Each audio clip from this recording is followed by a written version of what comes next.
The following program may contain coarse language, violence, nudity, mature subject matter, or scenes which may not be suitable for all viewers. Viewer discretion is advised. All Hit Radio.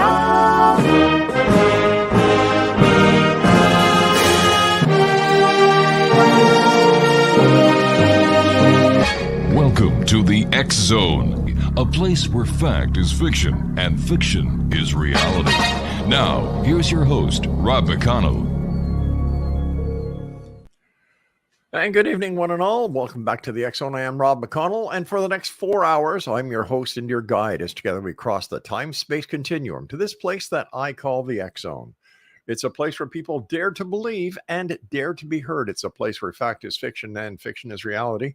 And the X Zone comes to you Monday through Friday from 10 p.m. Eastern until 2 a.m. Eastern, right here on the X Zone Broadcast Network, Talkstar Radio Network, Mutual Broadcast Network, and on Channel 54 on the X Zone TV channel on Simul TV. And for more information on Simul TV and how you can subscribe to the X Zone TV channel, visit www.simultv.com. X Zone Nation, what a show we have planned for you tonight. In the first hour, we're going to be speaking to Dr. Judith SHERVEN, and then we're going to be speaking to Dr. James SNIECHOWSKI. Hour number 2, John HORRIGAN. Hour number 3, Dr. Craig HOGAN. And hour number 4, Ralph Ellis. That's all tonight here in the X Zone. Our first guest tonight, as I said, for the first segment is Dr. Judith SHERVEN. And Judith, welcome back to the X Zone. Great seeing you. Great to see you, Rob, and it's a pleasure to be back. Thank you. Judith, why don't you tell our listeners a little bit about yourself and how you got to doing what you're doing? All right, let me start with that. When I was young, I was a model and actress, and somewhere along the line, somewhere in my mid-20s, I realized, wow, I was really tired of selling what I looked like and needed to change my perspective, and went to graduate school in psychology and earned my PhD and became a clinical psychologist. So how I looked at it was I had first sold what I looked like. Now I could sell my brains and what I knew. Wow. Exactly. So that led to a private practice that was very fulfilling. And when I met Jim, who you're going to be talking with in a bit, we started doing workshops together. We started doing therapy with couples and singles, doing relationship work. And some of those people then asked us, can you do for my company what you're doing for us? And we would, and we didn't know what to charge. It was so much more fun than doing therapy with couples who, you know, sometimes the couples didn't want to do the work. Sometimes we would have to say to a couple, guys, you really should get divorced. You know, you're not willing to do the work. And working corporately, right, that was a lot more fulfilling. And so that led to executive coaching, which Jim and I do as a pair, which is unusual. And so we really enjoy helping people who are leaders in companies become more confident. Overcoming the fear of being fabulous has been a theme throughout a lot of this. And so today, we're both writers. We both are writing books and doing coaching. Fantastic. Why is it you think that so many couples think that they really don't have to work at making their marriage or their relationship a success? Well, I think that the whole idea of romance and like romance novels give the impression that when you meet the one, it'll just be magical and you'll just fall in love and everything will be taken care of because you're soulmates. And we don't get any preparation in school for things like money. We should be teaching kids about money. We should be teaching kids about professional work, why they're in school, and relationships. But I think we should be teaching a lot more to kids than we are today. And I think that in the educational system, one major thing that has gone out the window is respect. Yes. Yeah. Right. Now, when I went to school, all the boys had to wear a white shirt, a tie, gray flannels, and black shoes. Everyone. There was no peer pressure. The girls had to wear a similar. And this way here, like I said, no one was better than anyone in school. We were all on the same level. And you called your teacher Mr., Sir. Your a lady teacher would be Mrs. So-and-so or yes, ma'am, no, ma'am. But today, oh my gosh, I see my grandchildren going to school and I say, where are you going, to a party? No, Dad, Grandpa, we're going to school. How the times have changed. Right. They look like they're going to the beach. Exactly. You know, exactly. And my brother was a school teacher and then a school principal. And this is fairly recently, a few years back, but he was standing out on the playground and a young, probably 15-year-old student came up and kneed him from behind. Ooh. He's the principal of the school. Kneed him. He fell down, and actually it was a hill, and he rolled down the hill. When he had the young man and his father in his office, the father defended the kid. You've got to be kidding. No.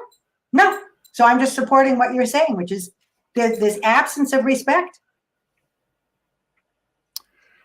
Let me ask you this, Judith. How did you first become aware of the power of trusting your own internal focus of control to navigate reality? It's a wonderful question. I thank you so much.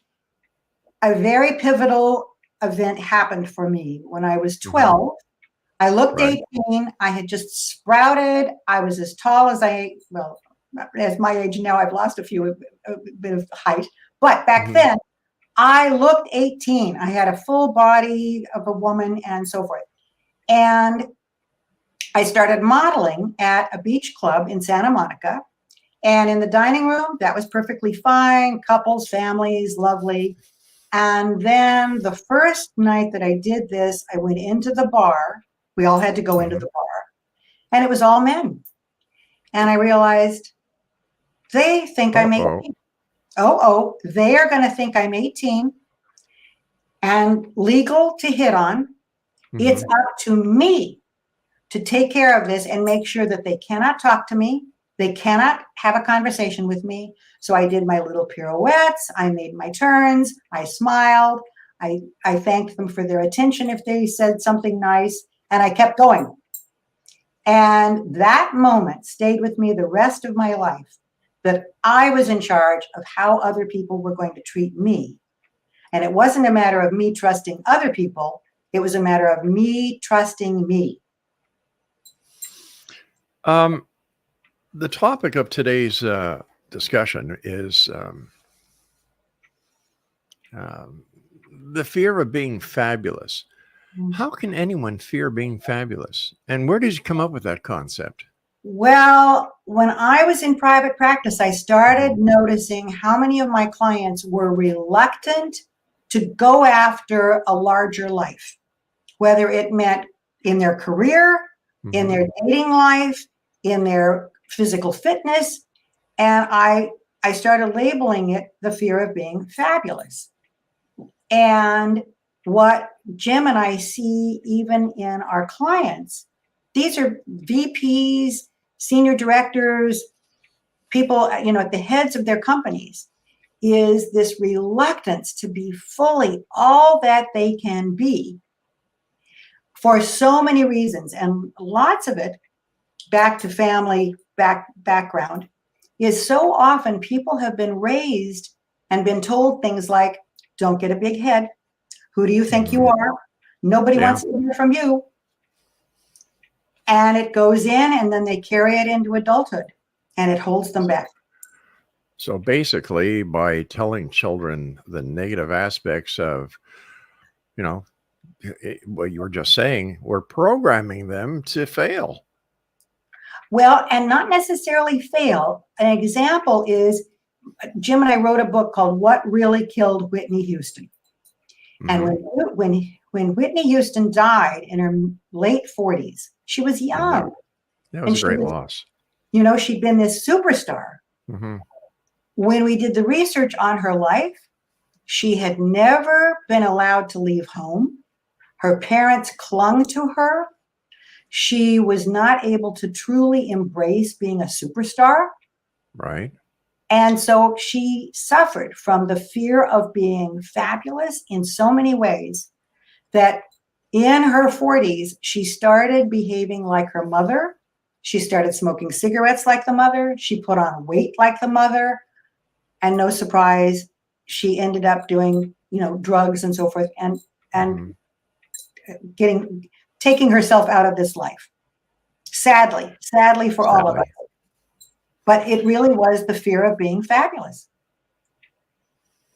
In today's world, kids have a lot more than you and I ever had when we were children.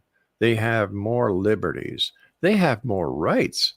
They control in many homes, and I've seen this. I'm not saying this is the way it was with our children in our home, especially when I was a child, that they rule the roost.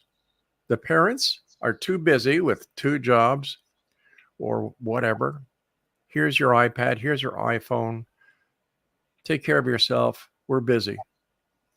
How is this going to affect society in the future? Well, that's a really good question, because they're not being encouraged and supported to really use their full gifts, their full intelligence. They're saying, essentially, you're on your own. Yeah. We hope you'll do well. But they're not getting parental support to really excel, to go after it and be whether it's All they can be. All that they can be, exactly, whether it's academically or in sports or the arts. Exactly. You and I have to take our first break. Judith, please stand by. Again, thank you for joining us. And X Zone Nation, if you'd like to find out more about our guest this hour, visit their website, www.judithandjim.com and www.yourmiracle.net. I'll be back on the other side of this commercial break as the X Zone continues with yours truly, Rob McConnell, from our broadcast center and studios in St. Catharines, Ontario, Canada. Don't go away.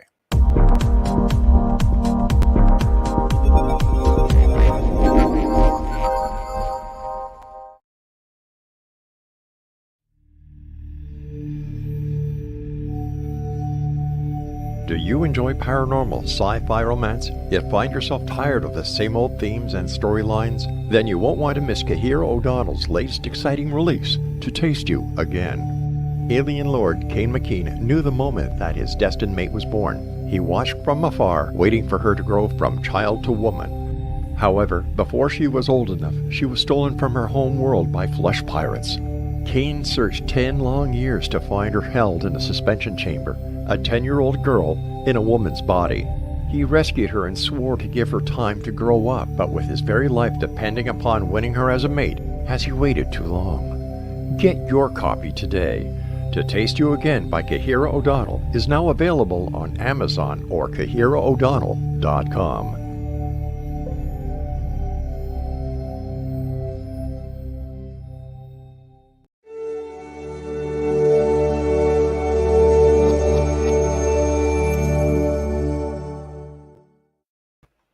And welcome back, everyone. This is the X Zone. I am Rob McConnell. We're coming to you from our broadcast center and studios in St. Catharines, Ontario, Canada. My guest this hour is Judith SHERVEN, and we're talking about, the fear of being fabulous. Now, Judith, you didn't marry until you were 44 years old. How is that relevant to what we're talking about? Like, I know Jim's a great guy, but what took you so long? I didn't meet the right man until I met Jim. And patience is a virtue. Patience is definitely a virtue. And I was very clear with myself that I wasn't just going to get married to get married, right? Which so many women do. I was fine. I had a profession. I was still single. I was definitely looking. But I was very clear that I needed somebody who was very intelligent and some very specific things in terms of a good sense of humor. He had to be a good dancer. And Jim met all those requirements. And Jim had 2 divorces behind him when I met him. So we were not, we were not perfect on paper, but we're now 35 years into this marriage and it gets better and better. Well, congratulations on that. So should I call Jim Twinkle Toes? I don't know. You might object. Oh, that's a wonderful story. Congratulations, 35 years. Thank you. Tell me about the imposter syndrome.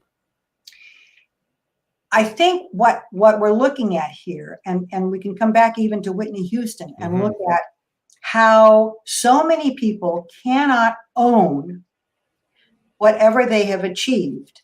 And we see it in corporate America a great deal. People get promoted into being a vice president or, the CEO of a company, and secretly they feel like an imposter. They aren't able to really own who they are.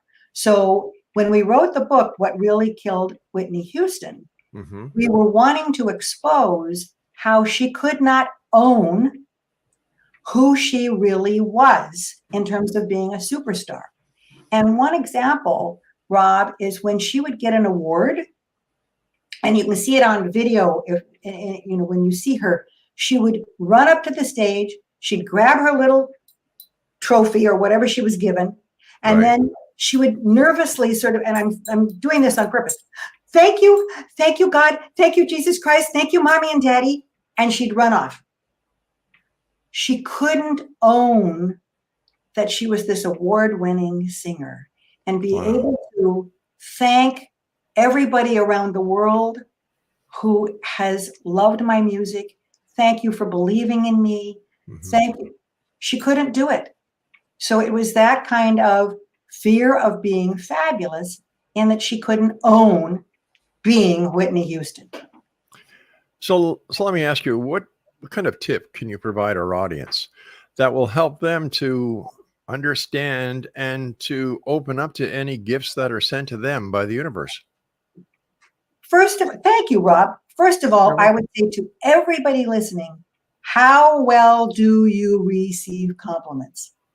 How well do you receive praise? Do you openly own it and say thank you? Or, like so many people, fluff it up. It's nothing. Oh, forget about it. And they're not able to own it. So I want to urge everybody listening to practice receiving praise, receiving compliments. And secondly, to practice asking for what you want, to ask for what you need and want, whether it's in your relationships or in the workplace with friends. Most people have trouble just asking for whatever it is that they need or want, for fear that they'll be turned down or they'll be seen as needy. But rejection as well as failure is always the learning towards success. You cannot be successful unless you fail. That's a known fact, because failure is the way that you learn how to rectify the error you just had, so you can get on to the next part of your life and your learning and your success. And Rob, I would encourage people to not even think of it as failure, but that it wasn't a good fit for them, whether they didn't get hired for the job or so-and-so didn't ask them out for a second date or whatever it might be, is rather than seeing it as rejection, to think about it as that wasn't the right place for me. That wasn't the right job. It wasn't the right date. It wasn't correct for who I am. Because so many people feel like they were rejected when actually that's not true. It just wasn't the right fit. So how does one go about finding the right fit? What a great question. One thing that I would encourage everyone to think about is, where will they be well received? Whether it's dating or in terms of looking for the right career, who out there wants who they are? Too many people aspire to something that's not a really good fit. And then they end up either being employed in a company where they're not going to feel right. They're going to end up either having to leave or maybe even being let go. Or they marry some ideal fantasy idea of somebody they think they're supposed to be with. And of course it ends up in a divorce because it's not going to work. It wasn't about reality. It was about a fantasy. And I wonder how many of these people that are out there are actually the result of what their parents want them to become, or what their parents want them to do, or because their parents want them to fit into a certain aspect of society that the parents cannot get themselves into themselves. Totally. Absolutely. So many times when we are coaching people, we will say, may we go fishing in your childhood? We've never had a single person say no. And when we say, please talk to us about how your parents talked to you about who you were supposed to be, whether it's about dating, whether it's about work, athletics, health, whatever it is, then we hear how the parents were putting pressure on them either to not excel or to go after something almost unrealistic, but that they were still bogged down in those parental injunctions instead of breaking free and overcoming the fear of being fabulous and being fabulous on their own terms. I remember, once again, going back to my youth, when we would sit around at the supper table and discuss, have an open conversation about what we did during our day, what we were going to do tomorrow. And then the conversation was whatever you wanted to talk about. There was no peer pressure from our parents. They guided us and helped us to best be successful in the areas that we wanted to follow, and we've done the same thing with our kids. But also back then, teachers would also pick up clues on where you were best to head into your life and what you were best to do. If you were good in mathematics, or if you were good at art, if whatever the case, even out in the playground playing baseball, they helped. There wasn't this time restraint that there is with the kids today. And I think that one of the worst things that has happened with our youth of today is that there's not enough time for them. Yeah. And them on their own terms. So many kids are taking 3 different kinds of classes after school because the parents think they need to. Yep, exactly. And that's really sad. The time is coming very short when I have to say so long to you, and then I have the pleasure of talking to Jim. But I'd like to ask you 2 questions. Sure. What do you most enjoy about your life today? That's the first question. I would say the being with Jim is certainly the most fun. Still today, we still flirt with each other. We still dance together. We still have a good time. We're still working together. We still coach together. And then after that, I would say that the next thing that I really enjoy is the coaching, is working with people who want to grow, who want to overcome the fear of being fabulous. And it's great fun to see people get stronger and bolder about their excellence. And I've got about a minute left. This is my final question. What are your final thoughts for the members of the X-Zone Nation tonight? Please, please be all that you can be. Take it on as a challenge for yourself. If you're holding back in any way, overcome the fear of being fabulous. Please, please, please. Judith, as always, great pleasure talking to you. And X-Zone Nation, if you'd like to find out more about our guest this hour, Judith SHERVEN, please visit these 2 websites, judithandjim.com and youaramiracle.net. Judith, on the other side of this break, Jim will be in the hot seat. Take care of yourself, and I look forward to the next time you and I meet here in the X-Zone. Terrific, Rob. Same here. Thank you so much. My friend.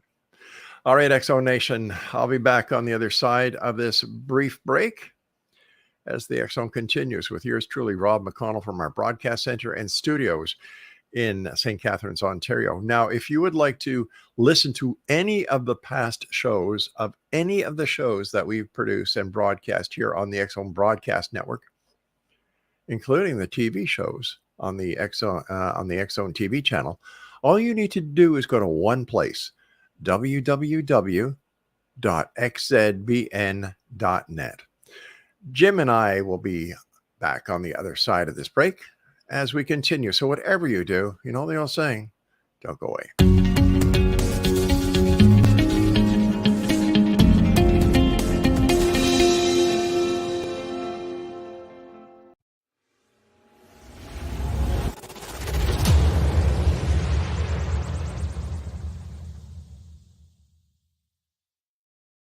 So I was watching the X Zone TV channel last night when I was abducted by aliens, and they kept repeating to me over and over again, simultv.com, simultv.com. What's simultv.com? That's what I asked them. They had it written on the side of their UFO. How do you spell that? UFO. No, I mean simultv.com. simultv.com. simultv.com. Right. simultv.com. Interesting that you were abducted by aliens in a simultv.com UFO last night. Oh, yeah? Yeah. Now that you mention it, I remember now last night I was awakened from a deep sleep. My great-grandmother was standing there. She said she'd come from the hereafter to tell me about simultv.com. She even spelled it out for me. simultv.com, sonny boy. simultv.com. simultv.com, sonny boy. Wow. Yeah. Guys, you'll never guess what my psychic guru just told me. simultv.com. Exactly. Are you guys psychic too? Of course. We all know about simultv.com. simultv.com.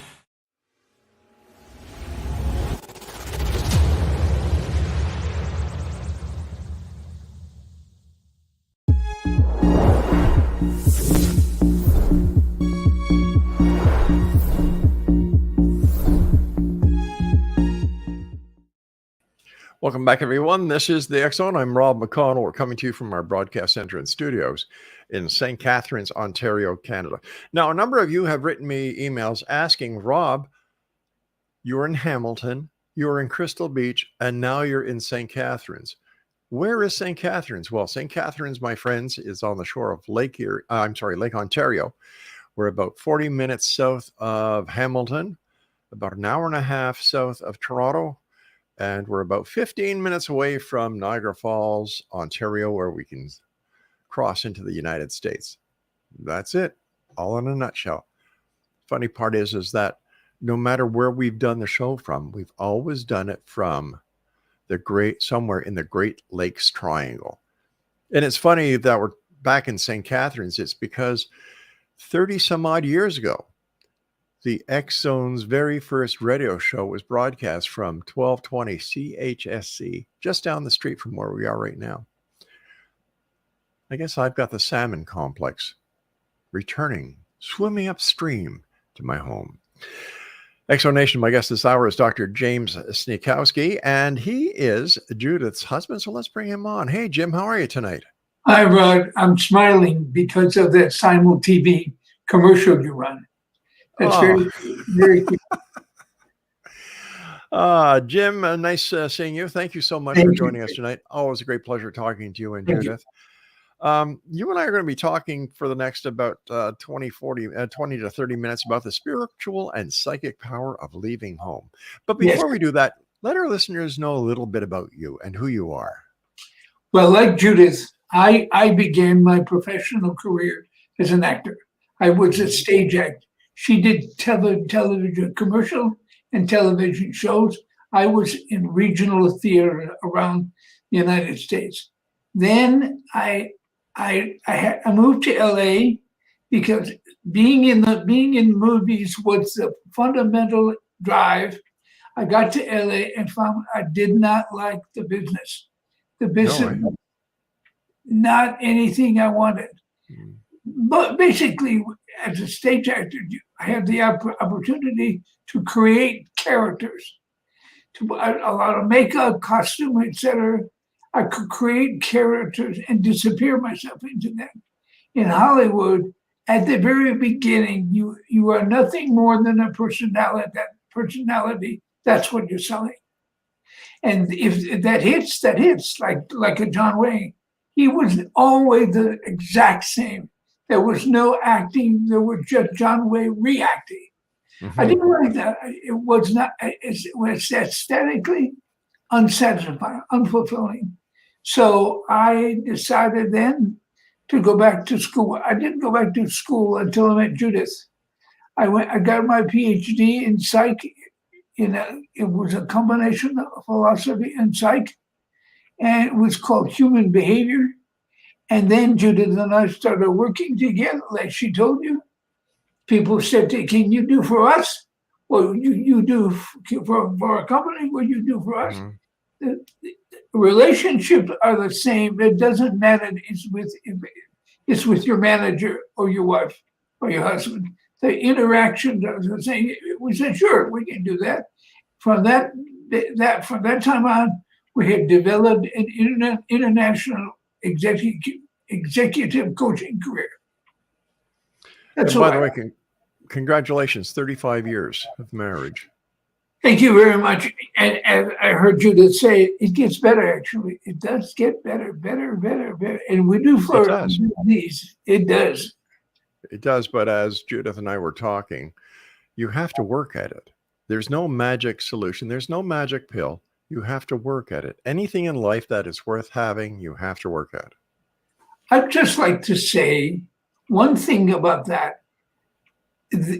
When people fall in love, most of the time, it seems somehow to just happen.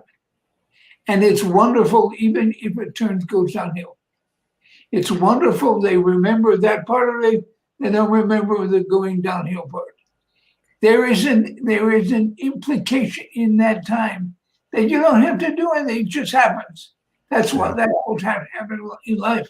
When the work is required, the response of, why do I have to work? It just happens.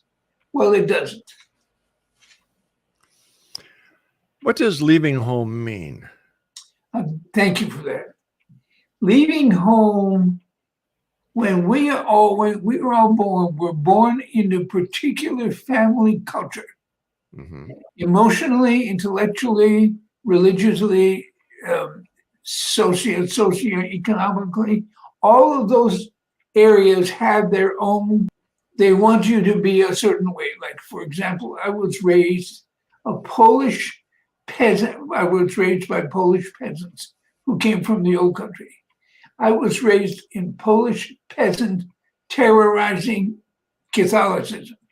I carried that with me for many, many years. That was the culture I was raised in. We can call that the home. It's the emotional atmosphere that we take in, and it becomes unconsciously habituated, and it becomes the way we live our lives, well, without even knowing where it's coming from. To leave home is not just to move to another state, or for that matter, move to Mars, if that were possible. It's simply to leave behind that emotional atmosphere that we were brought up with, that has become unconscious, has become habituated, and therefore automatic. We don't even think, we don't reflect, we don't check on ourselves, we just behave. That's what I mean by, first of all, that's what I mean home. Leaving home is where the work comes in. Know thyself is a request goes back 2,500 years. Know thyself. Well, knowing thyself is not a walk in the park. You have to not train. You have to learn how to self-observe. You have to learn how to self-reflect, and what to do with all that information when you discover it. When I discovered it was terrorized Polish Catholic medieval Catholicism, what do I do then? How do I take that and make it into something that is more aligned with me? That's what I mean by leaving home.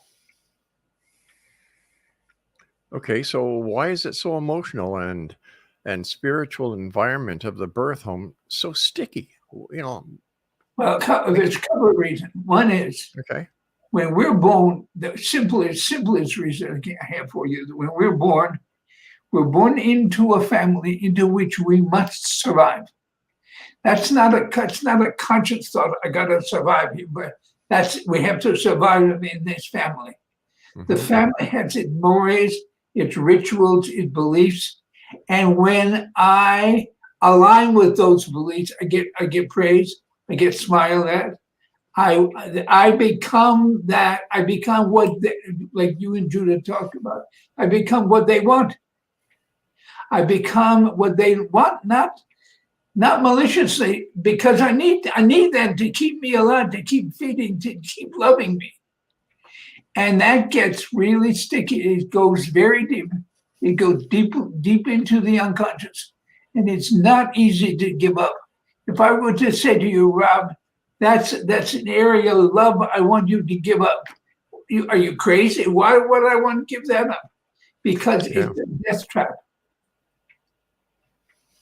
And it's spiritual because it goes beyond your day-to-day mores. It's existential. Like, for example, we in the United States now have Donald Trump, who has wrecked everything, not everything, damn near everything. That is something that is very disturbing to me because I lived in that previous culture. But now I have to learn how to live in what's happening here, and I am. And it is really powerful, spiritually powerful. I don't mean religiously, I mean spiritually. So the imprisonment that people have are because, why? Well, because as I said before, when you receive the approval of your parents, the original home, it's fulfilling and it's something we want and we need. When we get it, we take it in. If I am scowled at, I don't do that behavior anymore. Right. I do the behavior I know will get me loved, laughed with, enjoyed, praised, benefited. That it stays. Then we practice that over time. We don't consciously practice it because it's unconscious. It seems automatic. Like this is just life. This is the way life is. I have to do this because this is life. It becomes habitual and automatic. I don't even know that I'm doing in a habituated way. That's why it's sticky. But isn't it up to the parents to help the child wean off of this support, this imprisonment, and allow the child to, I'll use the analogy, spread their wings and fly? Of course, how many parents do you know who done that?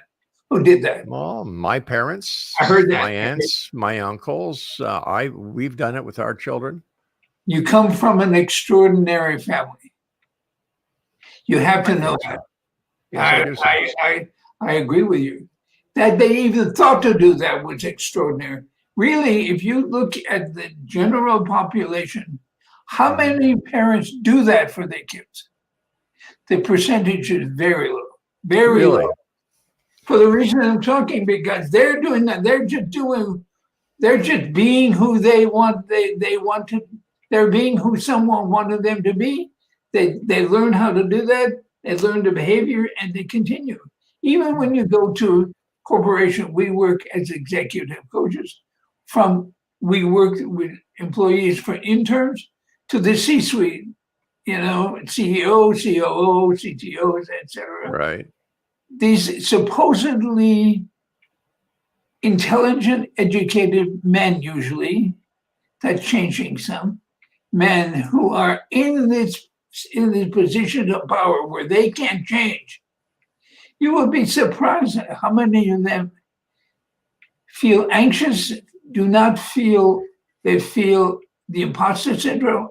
I'm not real. The phrase is, if you ever really found out who I am, you would reject me. Really? Jim, you and I have to take a short break. We'll be back. And Explanation, if you'd like to find out more information about our guest this hour, James, or as we call him, Twinkle Toes SNIECHOWSKI, That's a reference to your dancing ability, Jim. No harm meant there, my friend. Visit their websites, JamesSniechowski.com. That's JamesSniechowski.com and www.judithandjim.com. We'll be back on the other side of this break. Don't go away.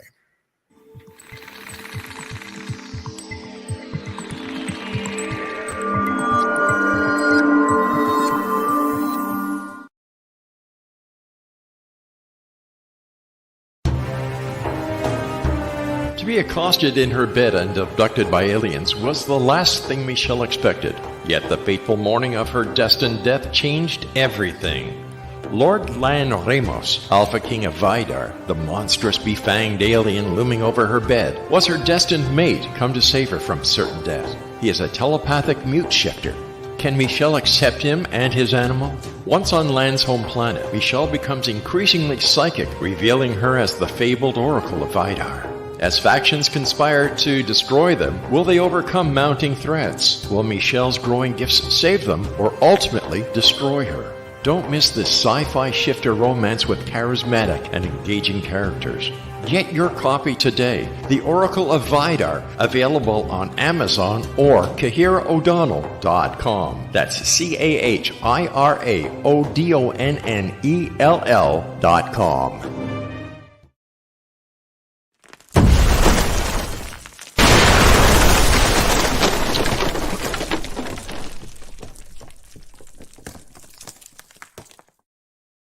And welcome back. Jim Sniechowski is our special guest. And Jim, it's always a great pleasure having you on the show. Thank you, sir. And reciprocal.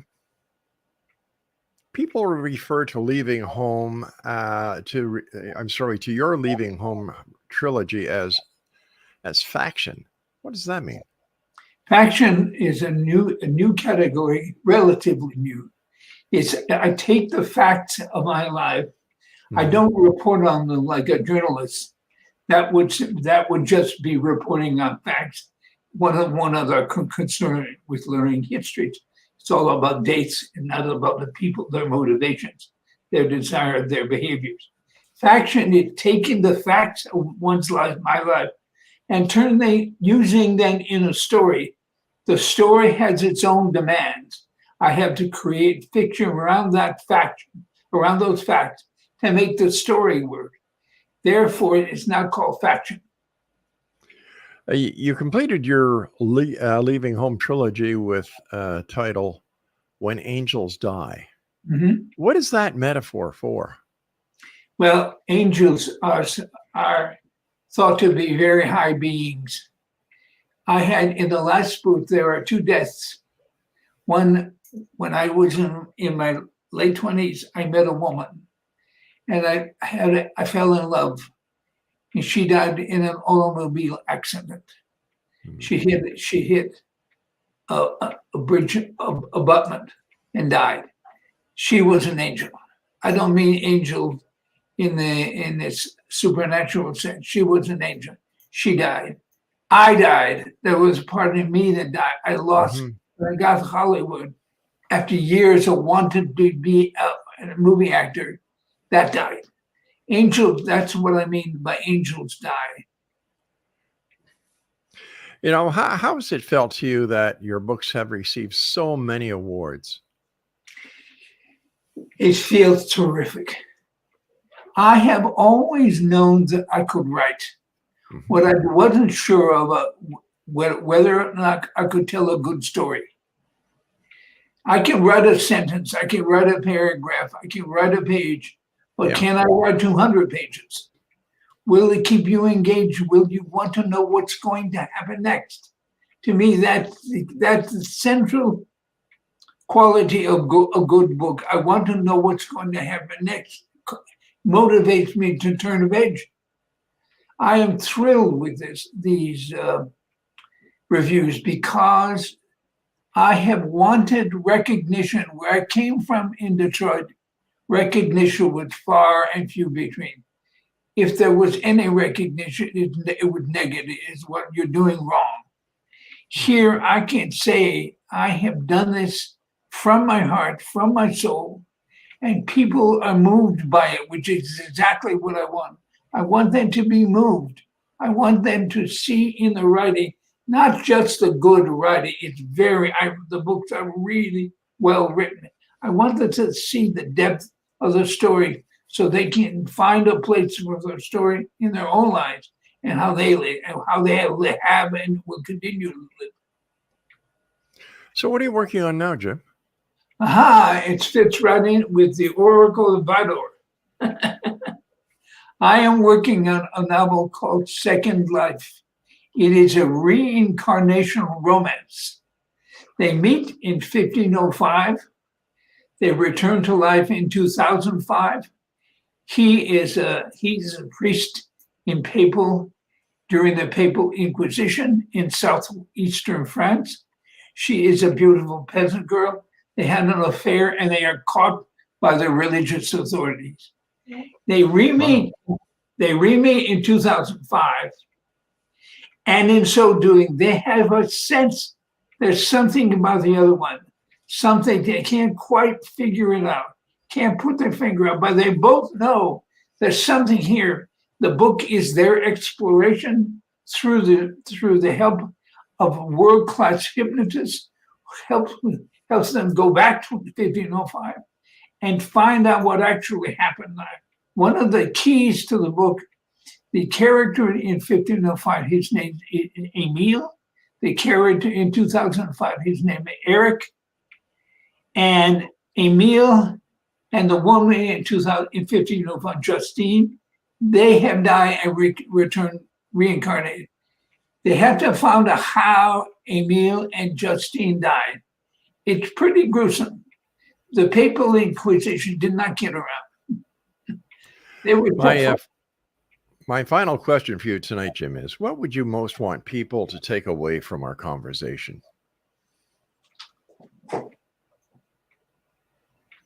That leaving home is essential to your personal freedom. You cannot ever acquire, achieve personal freedom and the fulfillment that personal freedom brings unless you leave home. If you don't, as I said before, because it has become habituated, it seems natural. We just behave those behaviors as without question. They will not change unless you change them. What I described in the 3 books is a story of leaving home. The first book is about what it was like for me in Detroit when I was 9. And then the second book when I was 13, and then member of a street gang in Detroit. And then I went on to be an actor. Well, what happened then? You have to leave home. Please consider what I'm saying. If you don't understand, go look at JUDITHandJim.com. Go look at SNIECHOWSKI.com. Read my books. You get a sense of what that's all about. It's ironic that so many kids are moving back home these days. But that's a topic for another show. Jim, thank you so much for joining us tonight, my friend. Peace and love be with you both. And give my very best to Judith, and keep the great work up. And blessings on your family and you and your kids. Thank you so much, my friend. Good evening, Jim. Good evening. X-Zone Nation, 2 great people, Jim and Judith. Their websites are, just go to this main one. It has everything. JUDITHandJim.com. When I come back from this break that we take from now until the top of the hour, John Horrigan is going to be joining us here in hour number 2.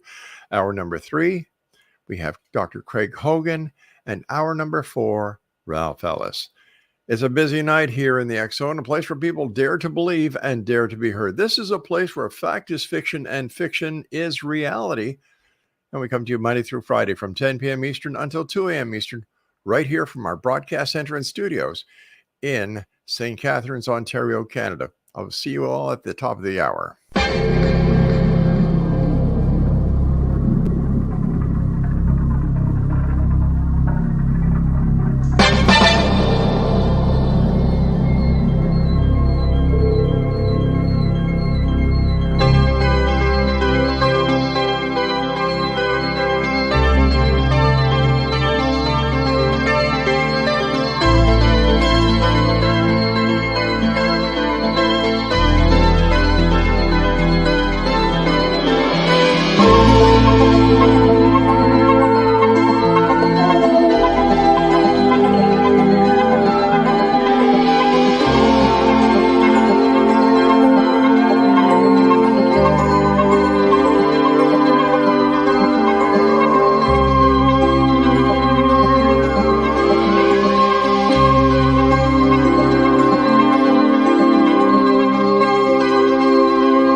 following program may contain coarse language, violence, nudity, mature subject matter, or scenes which may not be suitable for all viewers. Viewer discretion is advised. All Hit Radio.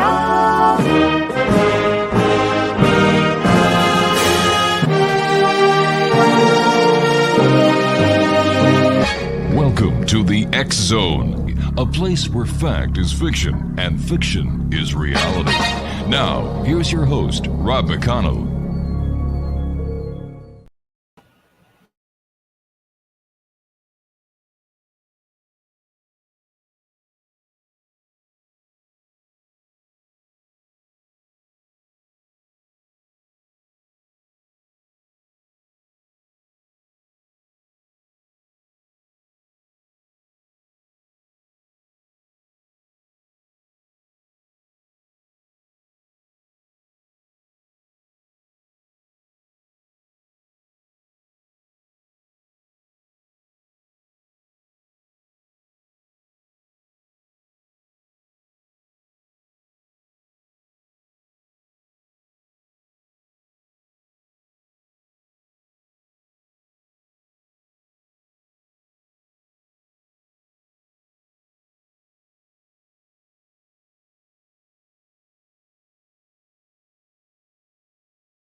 John, are you there? Yes, I am, Rob. How are you?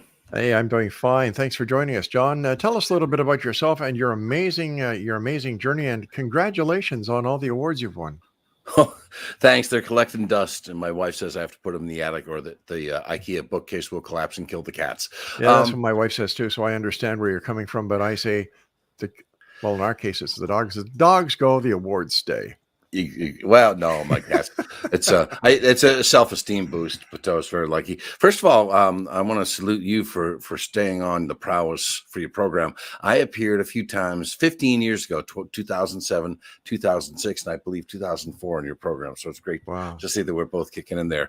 I hosted a program called The Folklorist, which was a historical TV show. Essentially, I do a stand-up narrative in period costume. We'd bring in actors around them. Yeah. And we did various segments, including paranormal segments, which included the Dover Demon, an alien encounter in 1977 in Massachusetts, the Gloucester Sea Serpent. Allegedly, this monstrous sea serpent was seen in Gloucester, Massachusetts in 1816, 1817. Spring-Heel Jack, a Victorian era man that breathed blue fire.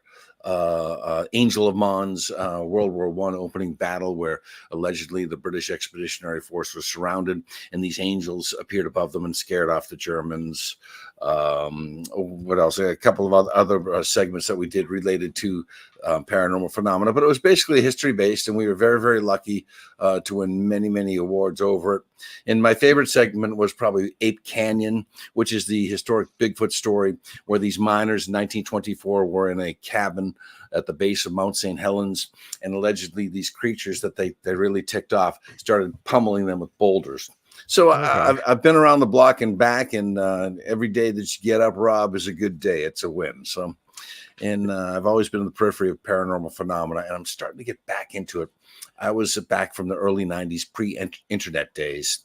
Right. I was in Roswell before the internet got going, got to interview some of the primary witnesses. I got involved with an area called the Bridgewater Triangle, which you talked about, the Great Lakes Triangle. Yeah.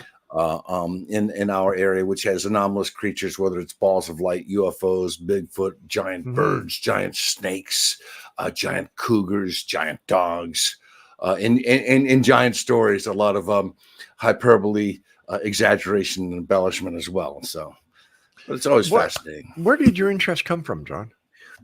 Yeah, I guess starting In Search Of in the 70s. Oh my gosh!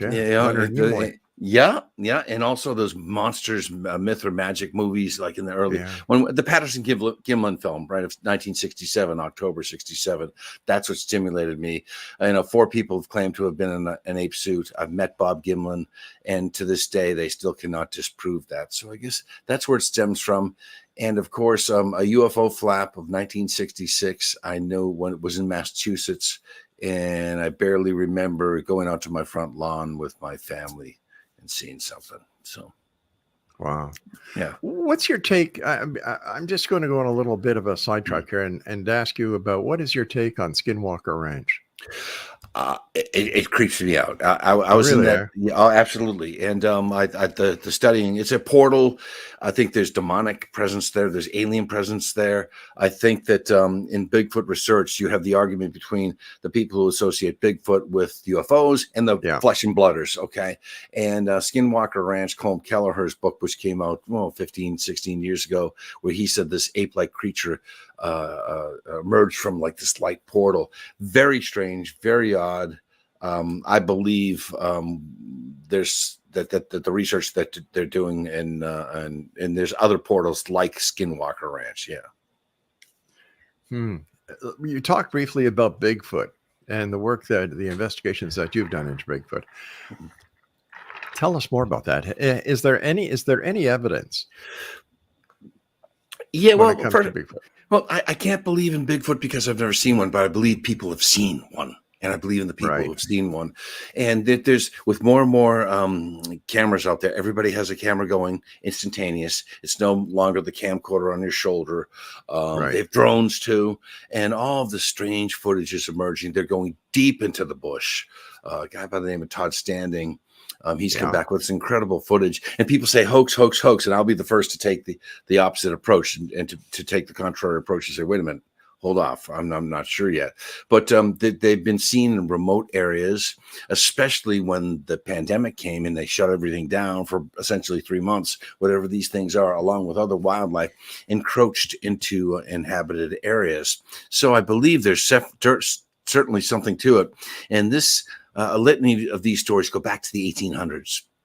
Of wild man encounters, Canada, for instance, Chaco, the abominable snowman, Hillary, Edmund Hillary, he never came out and said it, but a lot of his guides, and Eric Shipton, who went up on Everest, had found these footprints. So there's something to it. I don't think you'll ever kill one. I don't think you'll ever capture one. I don't think you'll ever find bones of one. Which because they're agile, they're quick, they have uncanny senses, and maybe, who knows, and I'm not smart enough to discuss this, but they're operating in another dimension that we can't understand, and maybe they've slipped through a time portal. But my best story, I would say, if you have a second here, is sure. I'm out with John Green, who is the probably the knighted Bigfoot researcher from Harrison Hot Springs. I had an opportunity to stay in his house back in 1997 with Don Keating and go through his index files. And this guy comes in about 2 a.m. by the name of Mike McDonald from Hamilton, Ontario. Steel worker. He had been reconnoitering a series, family of Sasquatches on Harrison Hot Springs Island, uninhabited island. He's just there. And he had come out of the bush because he was down to half a sleeve of saltines and out of food. But the story was the night before he came in was he had gone into his sleeping bag, zipped down, full moon. There was a boat dock down the hill, a family, a sailboat, a father, daughter, and wife. All of a sudden, he hears this footfall shaking him off the ground. Oh, my God. And he thinks it's a bear. He doesn't think he's out there looking for Sasquatch. He thinks it's a bear. He unzips his bag, gets his grizzly sprayer, counts to 3, unzips it because he sees a silhouette lit by the moon outside his tent. Counts to 3, unzips it, sprays the mace. The nozzle's pointed the wrong way. He maces himself. He runs out. He runs out in his underwear with the sleeping bag at his ankles, tumbles down a hill. Sasquatch, Sasquatch. The guy comes out of his boat with a gun. What are you doing? What are you doing? This is Sasquatch. Okay, kid, calm down. Take a couple of shots of whiskey. You're going to sleep here tonight. Guy goes up the hill, gets his sleeping bag, stay in the dock. So he's lying down. He's just getting calm and chilled. And he hears footfall on the bank. And then he hears this thing enter the water, he says. At that time, he was terrified, and he heard bubbles coming close. He relieves himself. He wets himself.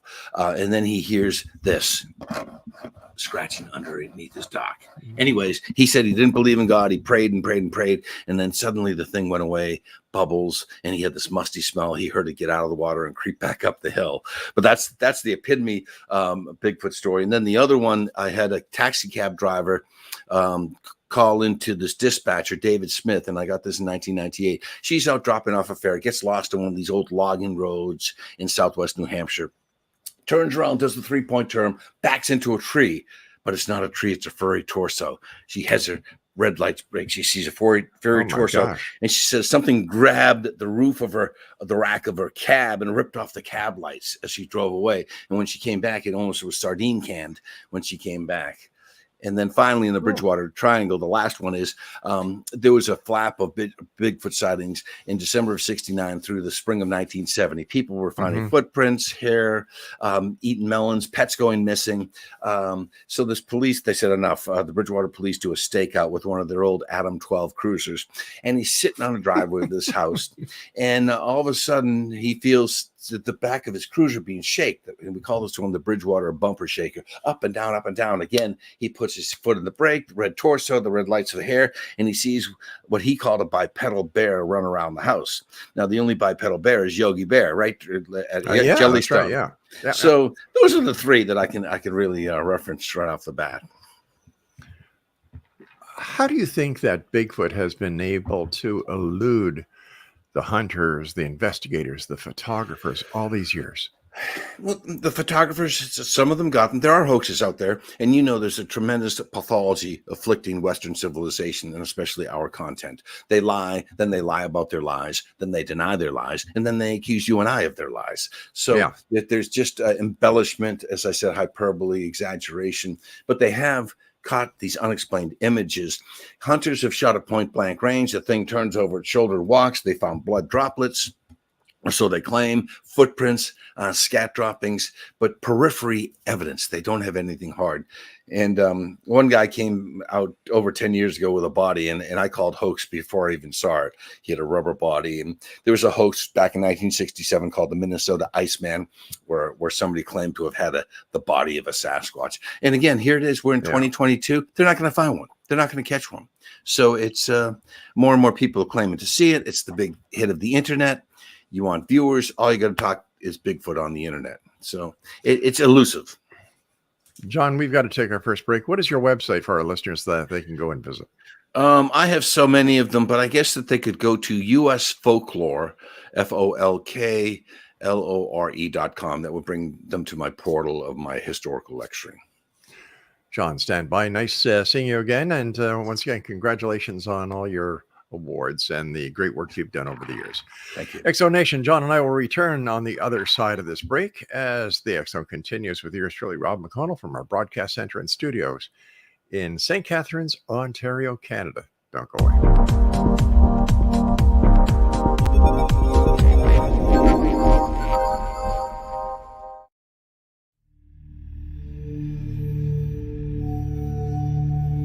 Do you enjoy paranormal, sci-fi romance, yet find yourself tired of the same old themes and storylines? Then you won't want to miss Kahira O'Donnell's latest exciting release, To Taste You Again. Alien Lord Kane McKean knew the moment that his destined mate was born. He watched from afar, waiting for her to grow from child to woman. However, before she was old enough, she was stolen from her home world by flesh pirates.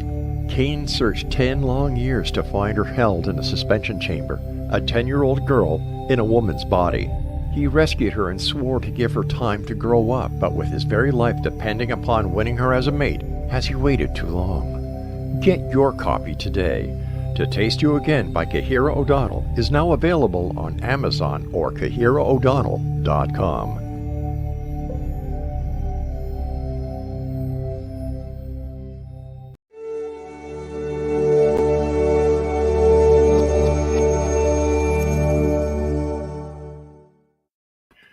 Explanation, John Horrigan is our special guest. USfolklore.com is the website. And John, over the years, you've spoken to many interesting people. One of the most famous UFO abduction cases, the Betty and Barney Hill case. And I understand that you actually had the opportunity of interviewing Betty Hill herself. What was that like? Well, first of all, I went in unprepared to the interview. Paranormal researcher Lauren Coleman had set up an interview with Betty in September of 1999. And coincidentally, by the way, 62 years ago tonight, she first reported her sighting to Pease Air Force Base, September 21st, 1961. And I had lost the tapes for 10 years and found them in 2009, the VHS recording. And then in 2019, I found the super VHS recording. So if you go to YouTube and look at the lost Betty Hill interview, John Horrigan, you'll find it. I've been ratioed by YouTube, so you'll have to dig for it. But essentially, she and her husband, Barney, September 19th, 1961, driving back from Montreal, Niagara Falls, along Route 3 through the White Mountains. They see a light. They pull the car over. Barney pulls out his binoculars. Hears a voice in his head, stay right there. He's got a gun on him. They're terrified. They drive down the highway, hear a buzzing sound. Boom. They travel over 30 miles, missing time. They wake up and they're driving down, not talking to each other. They're regressed later by a hypnotist, Dr. Simon, in January of 1965. And they recount the horrifying encounter of being brought on board a spacecraft, probed, and had fluids removed, etc. Betty had a scorched dress. There were marks in their car. It was the seminal event of alien abduction. And when I interviewed her, she was cognizant and she knew the UFO game very well. She claimed to see UFOs on demand. And when I first left there, I kind of scoffed at that. But now I'm backing off that there are some people that are more prone to encounter paranormal phenomena than others. When I was in Gulf Breeze, Florida, there was a major UFO sighting in 1997, but I missed it. I was there and I didn't see it. So, and somebody told me you're not at the right vibrational rate. But Betty, she was the one who, they regressed her. Marjorie Fish made her make a star map. Okay, and they vetted that star map of where these entities came from. And if you listen to the experts, there's dozens of what I call space bugs out in the universe, and they can manipulate time, space, and light. And she was one of the first. And then since then, Bud Hopkins, who I had a chance to interview, he did extensive research in that. John Mack, Carpenter, who I guess is was it Carpenter? I forget his first name, but he's the leading researcher now. And I believe these people, they're not making this up. Their lives were changed by this, and they have scoop marks found. They've had alien implants found on them. The doctor recently passed away, who was the key of Roger Lear. Yeah, Roger Lear. Yes, yep. So I believe in it, and I like to say, if you don't believe, I probably do. If you believe, I probably don't. I'm a contrarian. Why do you think Betty and Barney Hill waited 4 years, from 61 to 65, to bring their story forward? Biracial couple, right? In New England, and also scorn and ridicule. And there was no correlating, except for George Adamski from the 50s. And she didn't know about that. There was no correlating story. Their friends told them, you're insane, you're crazy. And then when they were regressed finally by Dr. Simon, and their stories matched up, and all that terror from that night came back. But they called Pease Air Force Base again 62 years ago tonight, September 21st, 1961. And Pease 2 days after the event. Correct. They didn't have, because it took them about a day and a half to recover. They were dazed and they had nightmares. And Pease said, no, we didn't have any aircraft in the area near Old Man of the Mountain in the White Mountains. And so they were puzzled, and they kept asking, they kept lecturing about it. There was an article in the newspaper. So it's not that they just came out with it. They've had to find ears to listen to their story. I have a few problems with that case, but sure. I guess everybody has questions that turn into problems. There's no cookie cutter abduction account, Rob. Yeah. There's no, they all just miss in meshing. Do you know what I'm saying? 5 fingers, 4 fingers, right. Almond eyes, green, beige, red. There's no white. consistency. There isn't. And even today, when you talk to Mike Rogers from the Walton Fire in the Sky, Travis, he's saying, well, nobody in the crew saw Walton get abducted.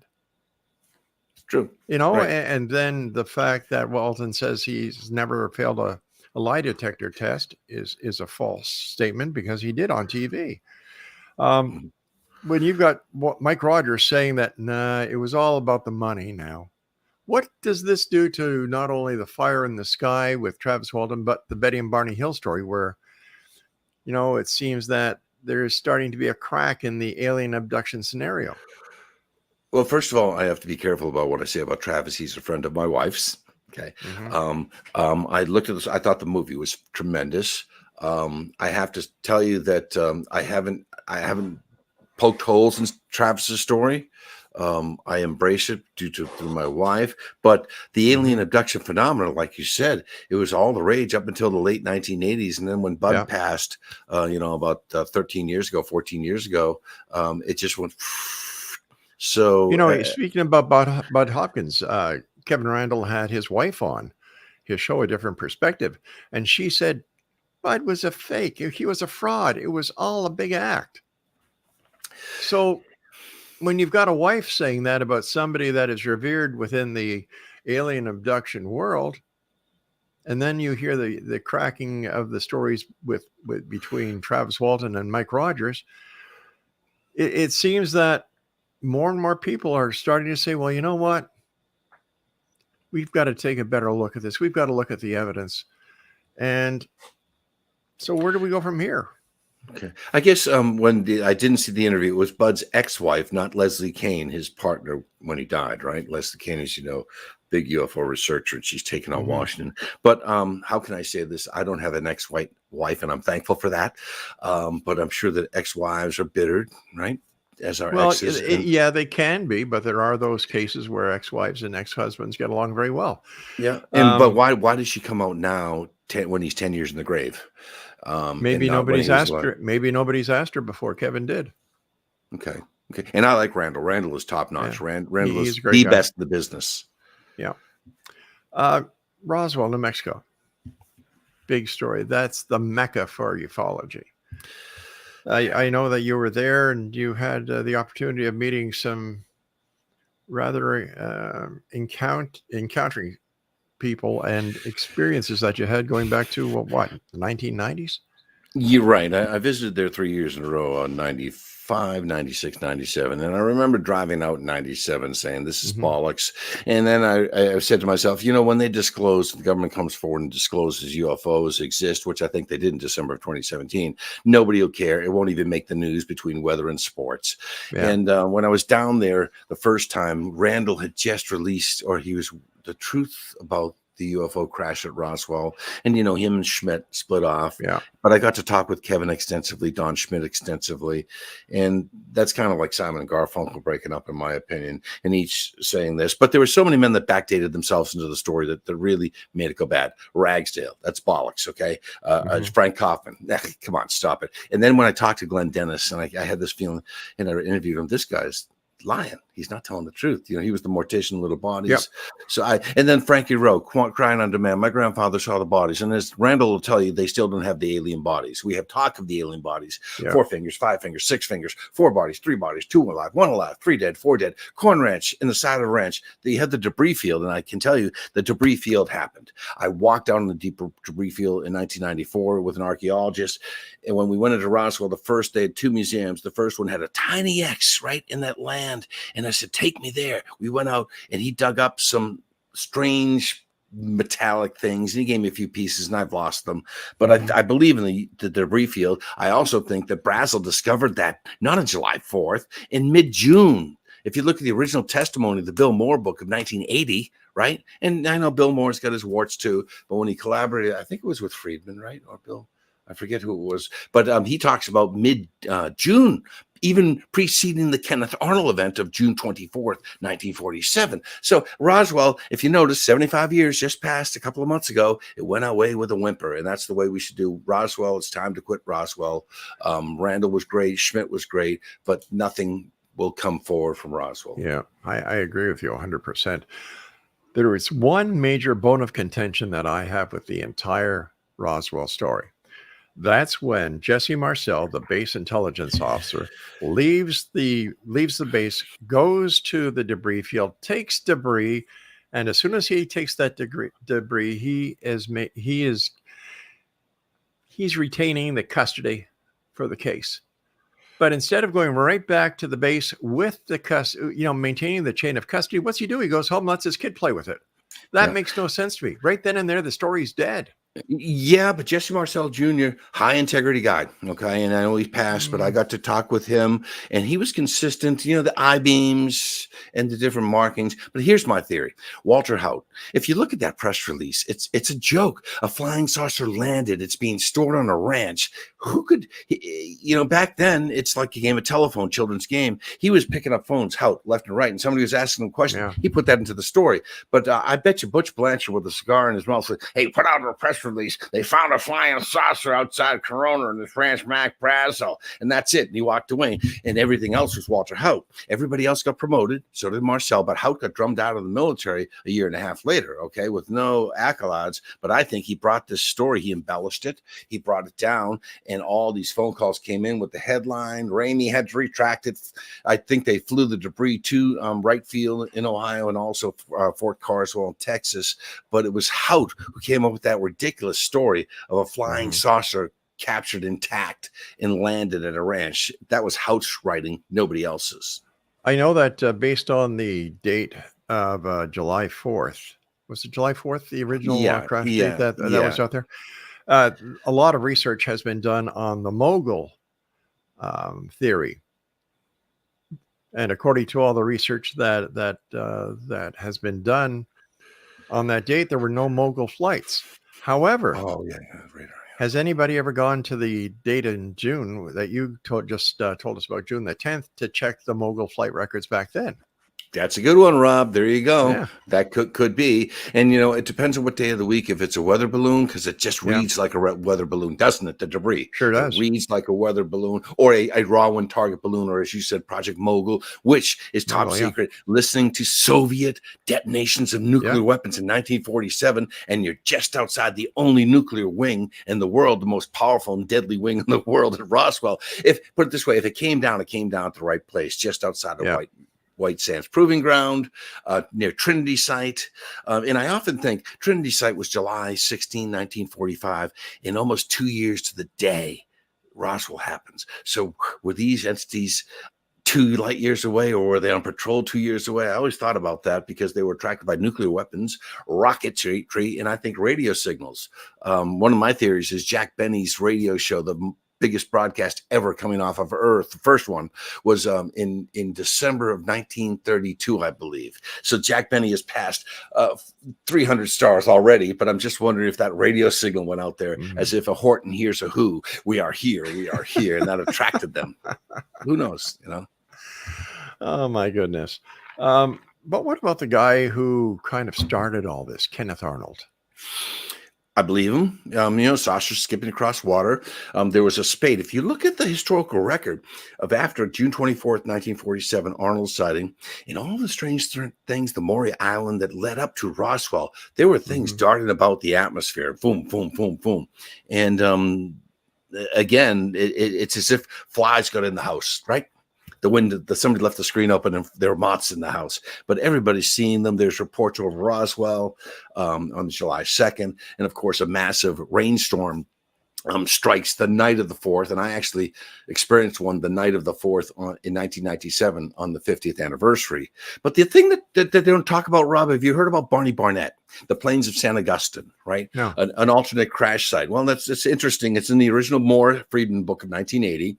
And I like to go to the original sources. Barney Barnett was he worked for the government, a soil conservationist engineer out near Socorro in this salt flat called Plains of San Augustine. He apparently came up upon, again, crash saucer. Archaeologists then come in. There's dead bodies everywhere. Then the Army swears them to secrecy or we'll kill you. And then that's taken and moved to the Hart Canyon episode, which I don't believe in, Aztec, and some other flying saucer encounters. So either you have no flying saucer crashes or multiple. You can't have one. You can't. And, they can't come halfway across the galaxy and then crash into a side of a mountain outside of Roswell. It just doesn't make any sense to me. But the Barney Barnett story. Yeah. Is it possible that Kenneth Arnold's story was, I'm not doubting the validity of what he says he saw, but is it possible that what he actually saw was military aircraft? I mean, there are military bases out there, in that area. It's just And the way that we do know that there are bases in the sides of mountains that they actually have. We know that this isn't a conspiracy or a cover-up. Sure. But this Arnold, he seemed like just the facts, ma'am type of guy, down to earth, experienced pilot, just didn't seem prone to lying, didn't like all of the press that was upon him. Right. And I'm not saying he was lying. I'm not saying he's lying about he misidentified what he something. thinks he saw. Yeah, exactly. In the squadron, I guess the speeds that they were traveling and the formation, though, for us to put that many jets up at that time in formation without a sound, you got to remember the jets that we had flying. Do we even have F-86s back then? They're so loud, right, with the afterburners that you would have heard them and they would have left some sort of contrail or it depends on it. But it also depends on how far away they were. It depends on what altitude they were at. True. But he had the chevron shape, that bat wing. A lot of these UFO stories, in my opinion, do not get the information from the military that people are hoping for, because the military doesn't want to share the information. And I can understand it. There's need to know. And do we need to know what the military is up to at all times? I don't think so. Because I agree. I also think that many times ufologists actually push the limits further than they should. I agree 100%. We don't need to. I agree. You and I are on the same page with this. Don't wag your finger at the military. If there are UFOs, 5% they can't explain. You bet they'd keep them close to the vest, because if the Soviets got a hold of that technology and back engineered it, that puts it at us a tremendous disadvantage in terms of speed and maneuverability. So, yes, absolutely, they would keep it close to the vest. John, you and I have to take a break. Please stand by. And Exonation, if you'd like to get more information about our guest this hour, John Horrigan, visit his website, usfolklore.com. We'll be back after the short break. Don't go away.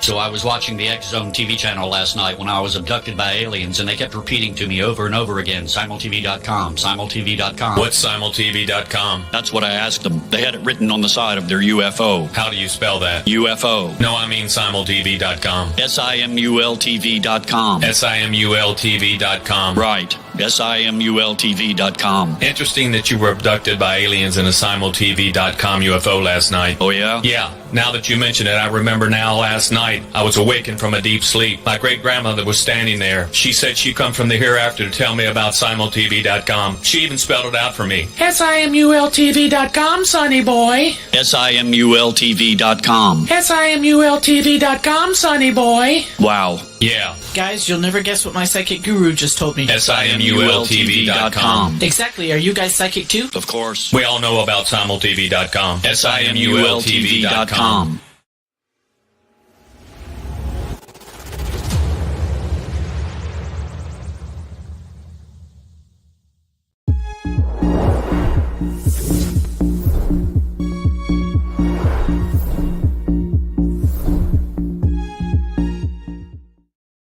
John Horgan's our guest. usfolklore.com is the best site to go and find out all about what this gentleman does. And John, I also understand you've been to Area 51. Tell me, did you see any crashed UFOs? Did you see any aliens? What did you see?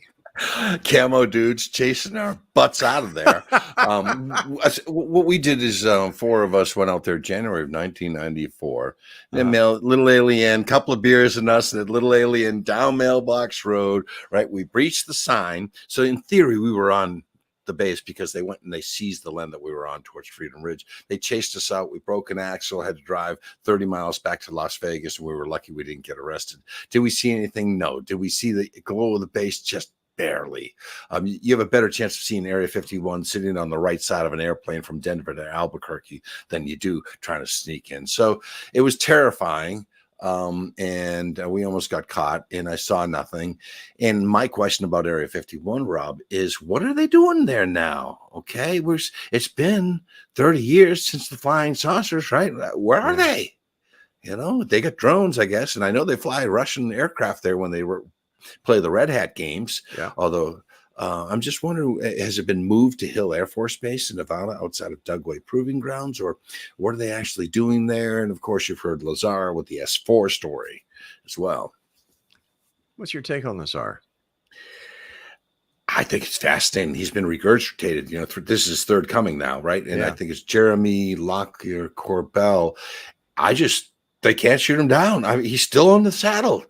In his story, still holding water. There are guys that came out and said, "Yeah, I saw him there."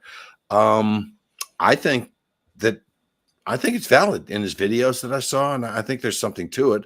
Recently, I saw a story about some archaeologist wandered into S4. Did you hear about that? Back in the 90s, he came in from the west, and he'd hide during the day and travel at night.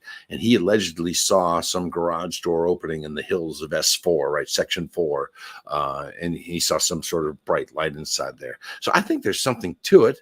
My father died 2 days ago, so I can tell you this. I'm going to tell you a story now. I'm sorry. It's okay. He was with the military intelligence, would fly out to Nellis Air Force Base. And the story he told me is when they brought out the craft onto the tarmac, is they knew when the Russian satellites were coming overhead, and they pulled them back into the garage, wait for the recce birds to fly over, and then bring the hardware back out and fly them. So I know that there was, he worked on stealth, the F-117 there, B-2, etc. So I know for a fact that they were doing advanced military aircraft out there, and they were certainly cognizant of Russian satellites flying over. Exactly. They were also doing a lot of work on the Apollo mission, and we've had T.D. Barnes on, a former contractor for the CIA that worked at Area 51 and S4, and he says there are no UFOs there. There are no aliens. The only aliens that are though are the Mexicans that work for the government. Yeah.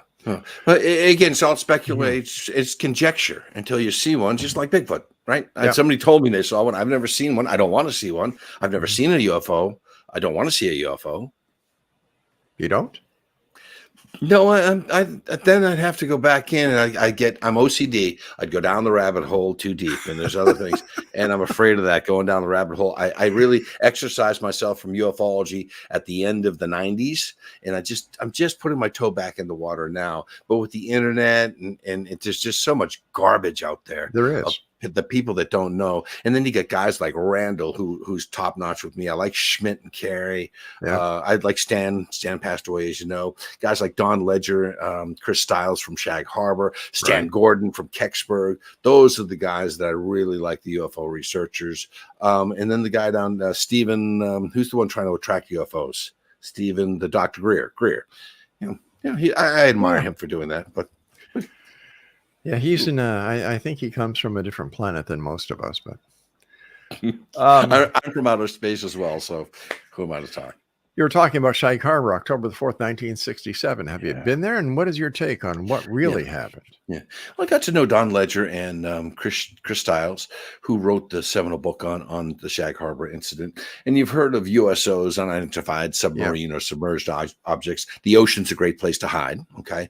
And there's been countless reports from ships, whether they be military or just fishing craft, have seen lights come out and fly up. But the story says that on that evening of October 4th, 1967, Shag Harbor, which is on the southern tip of Nova Scotia, residents there, some kids partying, they see this aircraft go in the water. They think an airliner's crashed. Royal Canadian Mounted Police go down and investigate. They get fishing boats out there within the next 3 hours. Some of them describe this yellow foam on the surface of the water coming up to the side of their ship. Then the Royal Navy throws divers down there. We thought that they just went down, came back up. Now we're learning they were there for several days. There are reports saying they were rotating lives, a huge round craft. Some have reported unofficially underneath the water. Then it moved off at an incredible speed offshore and then flew up and out. And of course, it was at the tripwires. This is SAC, Strategic Air Command, some very sensitive waters to probe for Soviet submarines. This is the first picket, right, to detect if Soviet submarines were incurring into North Atlantic waters. So they picked the right area to be around with super sensitive underwater radar. And then the story dies after that. And I think dark skies, is it dark? Water. Just look up Chris Stiles, Styles, or Don Ledger, Ledger, for their book. Fabulous read. Yeah. Another interesting case that happened and has fallen off the radar is Kecksburg. Yeah. There's three schools of Kecksburg. December 9th, 1965. Something plummets into the center of Kecksburg in this valley, this wooded area. And there's three schools. Some say nothing happened. Some say it was a Soviet satellite. Others say it was an acorn-shaped UFO. Army, cordons off the area. Shh, or something will happen to you. They put it in a flat bag, throw a tarpaulin on it, truck it out of there. It doesn't correlate with a Soviet satellite that re-entered the atmosphere earlier that day. But have you had Stan Gordon on your show before, Rob? Yes, I have. Yeah. Oh, he's awesome. One of my favorites. Yeah. Stan's awesome. And he heard it on the radio that night. He's in western Pennsylvania, and there was a fervor there. And then, of course, the next day it goes and it's gone. And I was there the 50th anniversary of actually the 40th anniversary of it, and people are still fighting that were there.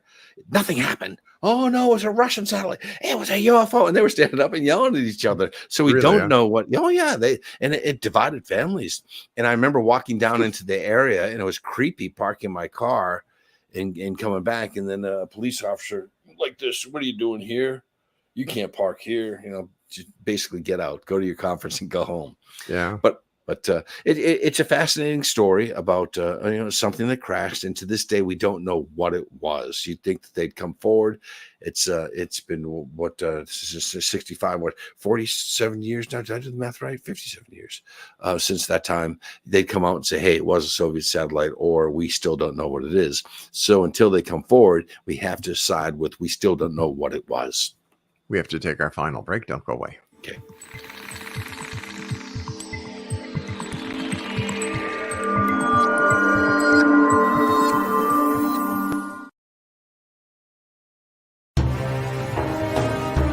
To be accosted in her bed and abducted by aliens was the last thing Michelle expected. Yet the fateful morning of her destined death changed everything. Lord Lan Ramos, Alpha King of Vidar, the monstrous befanged alien looming over her bed, was her destined mate come to save her from certain death. He is a telepathic mute shifter. Can Michelle accept him and his animal? Once on Lan's home planet, Michelle becomes increasingly psychic, revealing her as the fabled Oracle of Vidar. As factions conspire to destroy them, will they overcome mounting threats? Will Michelle's growing gifts save them, or ultimately destroy her? Don't miss this sci-fi shifter romance with charismatic and engaging characters. Get your copy today. The Oracle of Vidar, available on Amazon or CahiraO'Donnell.com. That's CahiraO'Donnell.com.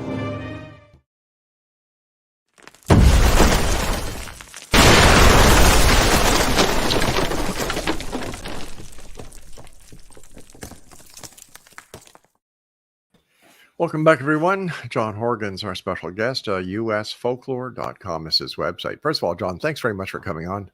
I hope that this is going to be as long a period in time as your last visit with us. Hopefully not. We were talking about the Roswell, and the anniversary. What would Roswell, New Mexico be without the UFO crash of 1947? Like, who care? What would ufology be without Roswell's? I think the question. That's huge, big hit, because that now flying saucer crashes, conspiracy, cover up, alien bodies. And now we know that there's more BS there than on a pig farm or cattle ranch. That's why we went by, because there's nothing more to talk about with Roswell. And anybody that says comes forward with information, you're lying, or your great uncle said something like that. It's time to move on and show me another UFO crash. Show me more UFO crashes, and you can't. Well, let's see, Leveland, Corona, Leveland, the Barney Barnett and the crash of Corona. Stan Friedman, I have to say, Stan mixed up two stories or wove them together, and the Barney Barnett story still holds water for me, but. Leveland Egg, 1950s, the Heart Canyon. I need more data than that. It's too coincidental. Archaeologists, military comes in, swears you to secrecy or will kill you, carts off the debris. It's almost like Kecksburg in the desert. Yes. Yeah, that's right. Where's the beef? That's right. Where's the data? Where are the bodies? Exactly. What about the San Luis Valley?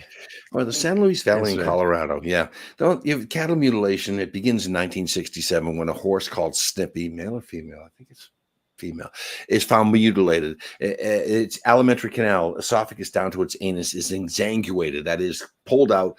The horse is flat, all the blood and organs removed.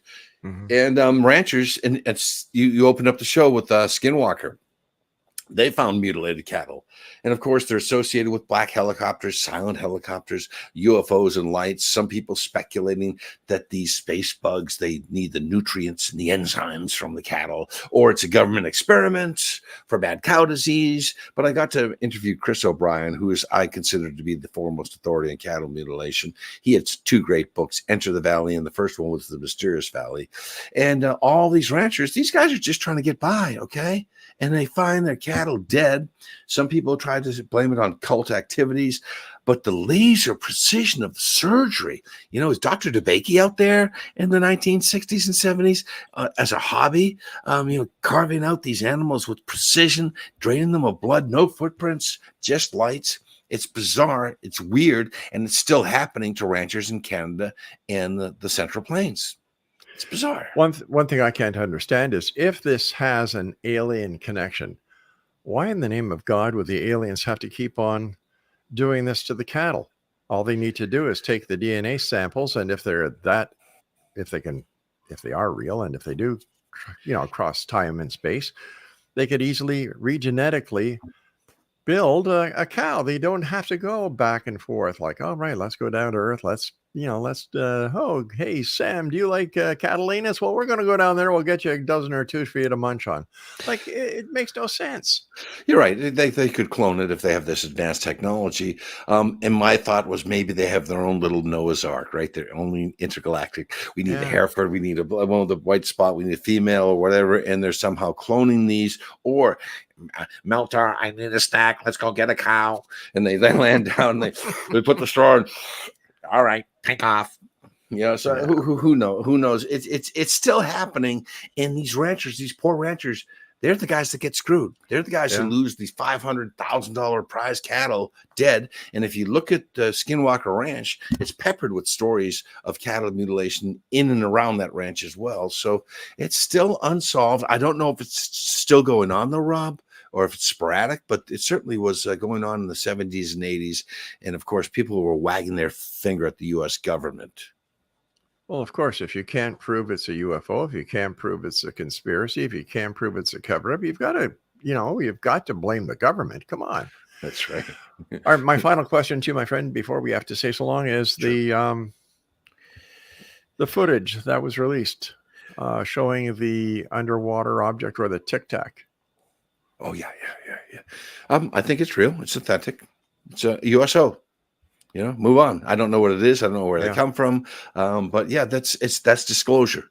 Disclosure is come and gone, in my opinion. And deal with it. I got to say, Rob, if we're driving fossil fueled vehicles and we're the cutting edge of the technology in the universe, what a pathetic universe it is.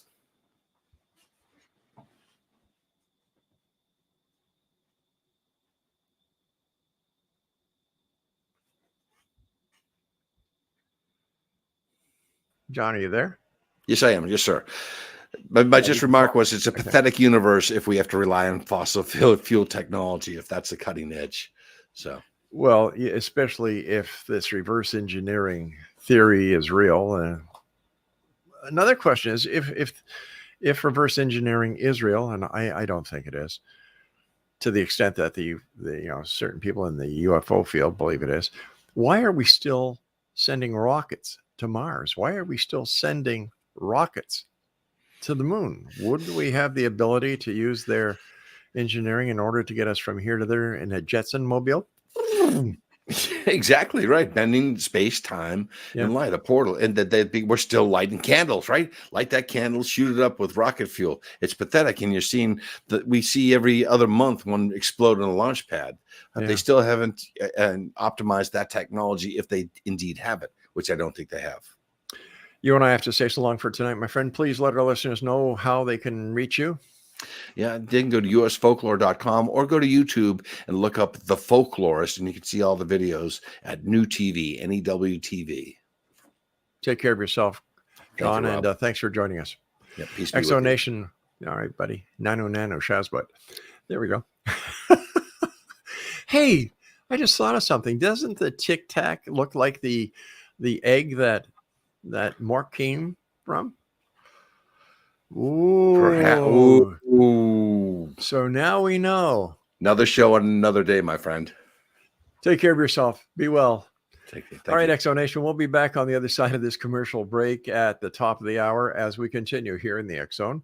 Coming up next, Dr. Craig Hogan will be with us. And then in our final hour tonight, Ralph Ellis. I'm Rob McConnell. This is the X Zone. Don't go away.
The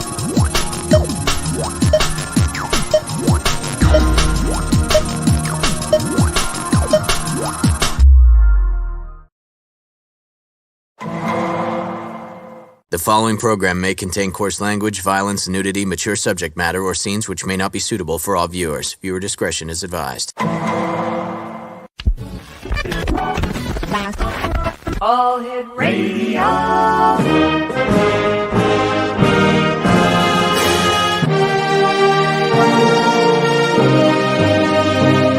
Welcome to the X Zone, a place where fact is fiction and fiction is reality. Now, here's your host, Rob McConnell.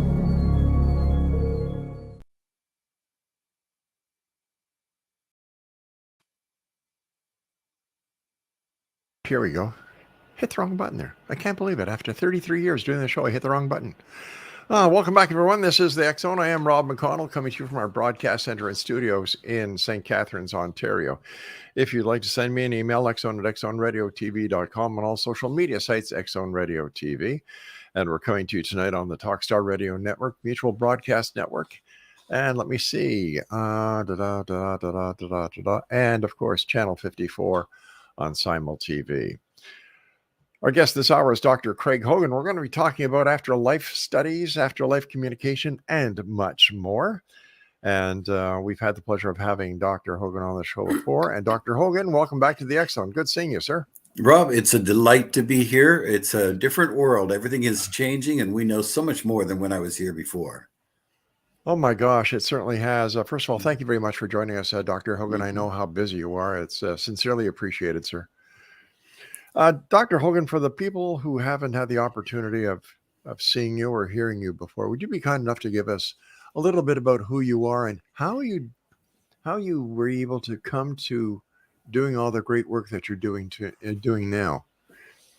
Well, it started decades ago. It was when I was in my 50s, and I started meeting psychics. They were coming into my life, and I had no interest in religion, had no interest in anything having to do with psychics or anything of that sort. And I met them, and they convinced me of the fact that there is a psychic world. There's a world that's greater than the given world that's greater than everything that we see. And so then I found out that I have psychic ability, that I can do remote viewing. I'm able to remote view things in people's desks or in their homes across the United States. And then I found out that there is much more to this reality than what we can see. So that means there must be much more to what happens after we leave this reality. And that's when I started studying the life after this life and afterlife communication. And since then, I have devoted myself to it. I'm on a quest. I'm like the Cervantes, and I'm out there trying to teach the world, to let the world know the truth about what we know now, because we know so much more now than we knew ever in the history of humankind. And people just have to know it. They just have to understand it. So that's my quest now. In your opinion, sir, what has been the most significant find in the of the work that you do recently, since the last time you and I talked? We have now the recordings of people speaking from the life after this life. And we have the recordings that we have made that people are making now. They're making them on a standard tape recorder. And it's much greater than EVP, the standard EVP. This is conversations that people have over the tape recorder. And so we have that recording, but we also have recordings from people who are direct voice mediums and materialization mediums. Now, direct voice medium means that the person has the talent of sitting in a room and voices will come out of the air or out of an ectoplasmic voice box and speak to the people in the room. And then we have thousands of those recordings now. And it's like they were standing in front of a microphone. So, and the really wonderful thing about it is the fact that we have these recordings from people, loved ones on this side, who met regularly with the medium and would spend time talking like they were talking over the breakfast table with them. And so we have altogether 15 different types of evidence like this. And they're evidence that people are very much alive. They know what's going on in our lives right now, and they're available to communicate with us. It sounds strange saying that someone is very much alive when on this side of the veil, they're no longer with us. So on the other side of the veil, they're still alive and active. Yeah, they are active, and they are interested in us, and they come to visit us when there are anniversaries, when there are birthdays, when there are special events. They are there with us at those times. They don't celebrate those things in the life after this life, but they will come to us and they will be part of us. They even go to their own funerals. So they will come to us and they'll be Wow. standing among us. They will be speaking to us. They're continually trying to communicate. They want to communicate with us. So they'll come to us and they will try to influence us mentally, telepathically, so that they can get messages through to us. And everyone has this constant flow, sometimes from guides, from angels, from others, but especially from loved ones on the other side who are trying to come through and say, I'm fine. Don't worry about me. Stop crying about it. I'm going to be meeting you very soon. We're going to have a wonderful reunion, and we're going to share stories about what has happened with us. So we just have to realize that that's true. And the communications that we've gotten through materialization mediums, through direct voice mediums, are proving that that's true. And we've got those recordings. Now, Dr. Hogan, you were talking before about the way that these certain people can communicate with the other side, that it's recorded on a regular tape recorder. Yeah. I've never heard of this before. Yeah. I've heard of EVPs, but direct voice. Yeah. Yeah. And who discovered this, and how does it work? Well, actually, this is exciting. Yeah, it's been happening since the 40s. So there's been quite a bit of it. There was a fellow named Marcello Bacci, who in Italy, who had an old valve radio, and he would turn on his valve radio, and he would make the dial go across the channels. And eventually then he would tune into an individual from the other side speaking through the radio, and they would speak to their loved ones sitting in the room with him, and they'd have conversations about things that Marcello Bacci would have no knowledge of, but they were having conversations about it in the room. The fantastic thing about it is when they looked at the old tube radio, they would unplug it and the voices would still come through. They took the tubes out and the voices still came through. And the reason for that is that it wasn't the tube radio that was making the voices. It was the energy from those on the other side speaking through that device so that they could speak to their loved ones on this side. The EVP, what we used to call EVP, or instrumental trance communication, has really grown up. We now are able to have recordings in which we ask a question on a tape recorder. We play in the background syllables of nonsense that have no words in them, play that in the background, record that, ask a question of the loved one in the next plane of life. And then when we play it back, right after our question is their response on the recording. So it's not just a matter of walking into a haunted house and getting EVPs. We're actually asking questions, they're responding, and the responses are always of the loved one who's come in from the other side. So instrumental trance communication, or EVP, has really grown up. Is this proof of communication between dimensions? Yes. And when we talk about dimensions, actually, there's only one reality, and we're all in different dimensions of that reality. We're all in different focuses of the reality.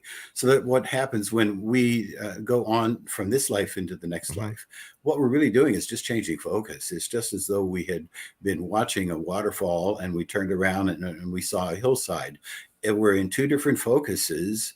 And it's as easy as that. The transition from this life is very easy. Anyone who makes the transition, they communicate back to us and say, there's nothing to worry about. This is an easy transition. I didn't even know I made it. And here I was on the other side, and I was with my loved ones there. And so then we would start to have conversations, and I'd finally realized, yes, I've gone on and into the next life, and they're ecstatic. And what they want to do more than anything in the world is they want to communicate back to us.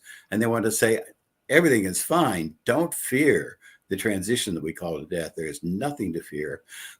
When that transition occurs, people who are in terrible accidents, like automobile accidents, and they don't feel pain. They're taken out of the accident scene before it happens. and they're not part of it. They have no pain involved in it. So the transition is very easy to make, and people on the other side are telling us, don't worry, stop fretting about the passing of the body. It's not important. So basically, the meat suit stays behind, and the That's it. spirit and soul does the crossing. That's all that's really real. The spirit and the soul is all we are. We are eternal minds. We're spiritual beings. We're in one spiritual plane now. We'll go on to a next spiritual plane, and it's just a matter of changing signals.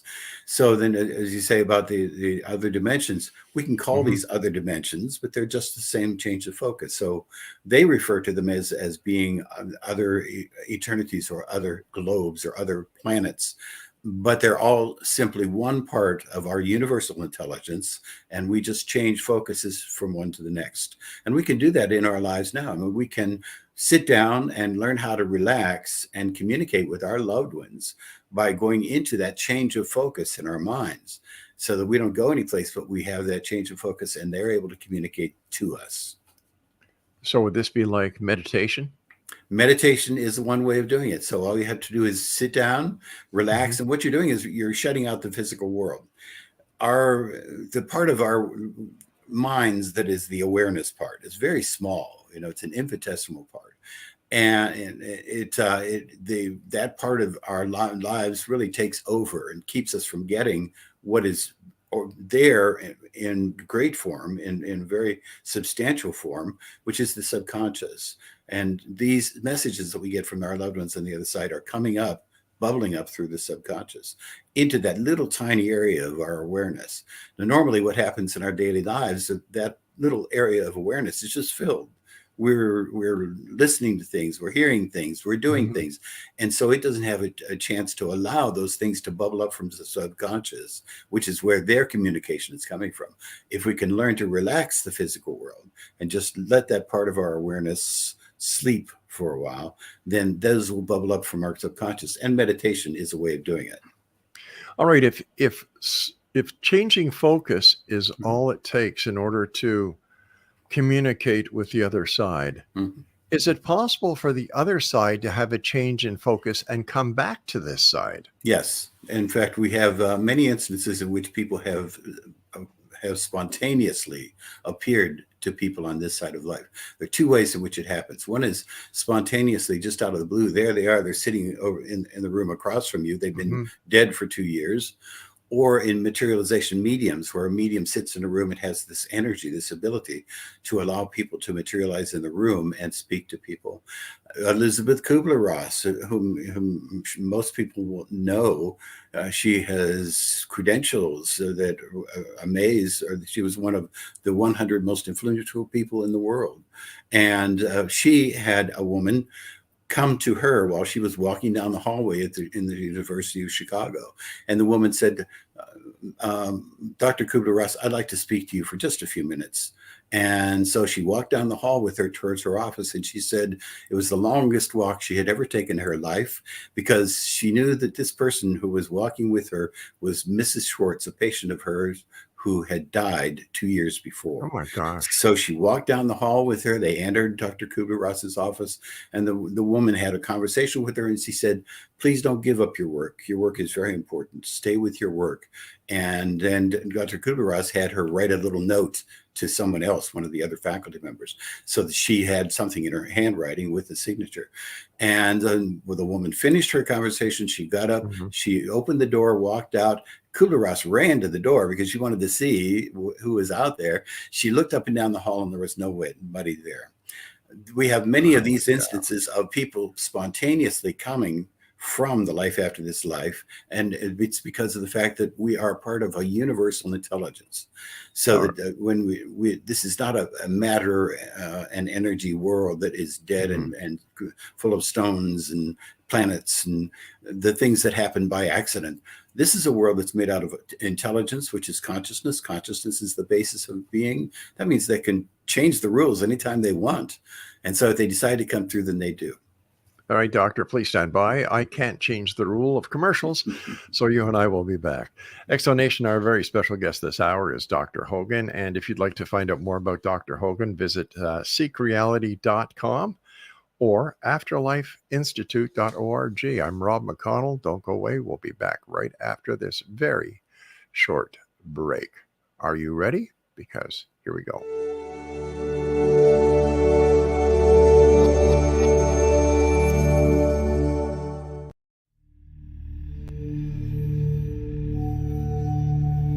Do you enjoy paranormal, sci-fi romance, yet find yourself tired of the same old themes and storylines? Then you won't want to miss Kahira O'Donnell's latest exciting release, To Taste You Again. Alien Lord Kane McKean knew the moment that his destined mate was born. He watched from afar, waiting for her to grow from child to woman. However, before she was old enough, she was stolen from her home world by flesh pirates.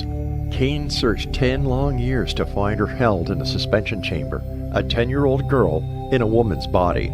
He rescued her and swore to give her time to grow up, but with his very life depending upon winning her as a mate, has he waited too long? Get your copy today. To Taste You Again by Kahira O'Donnell is now available on Amazon or KahiraO'Donnell.com.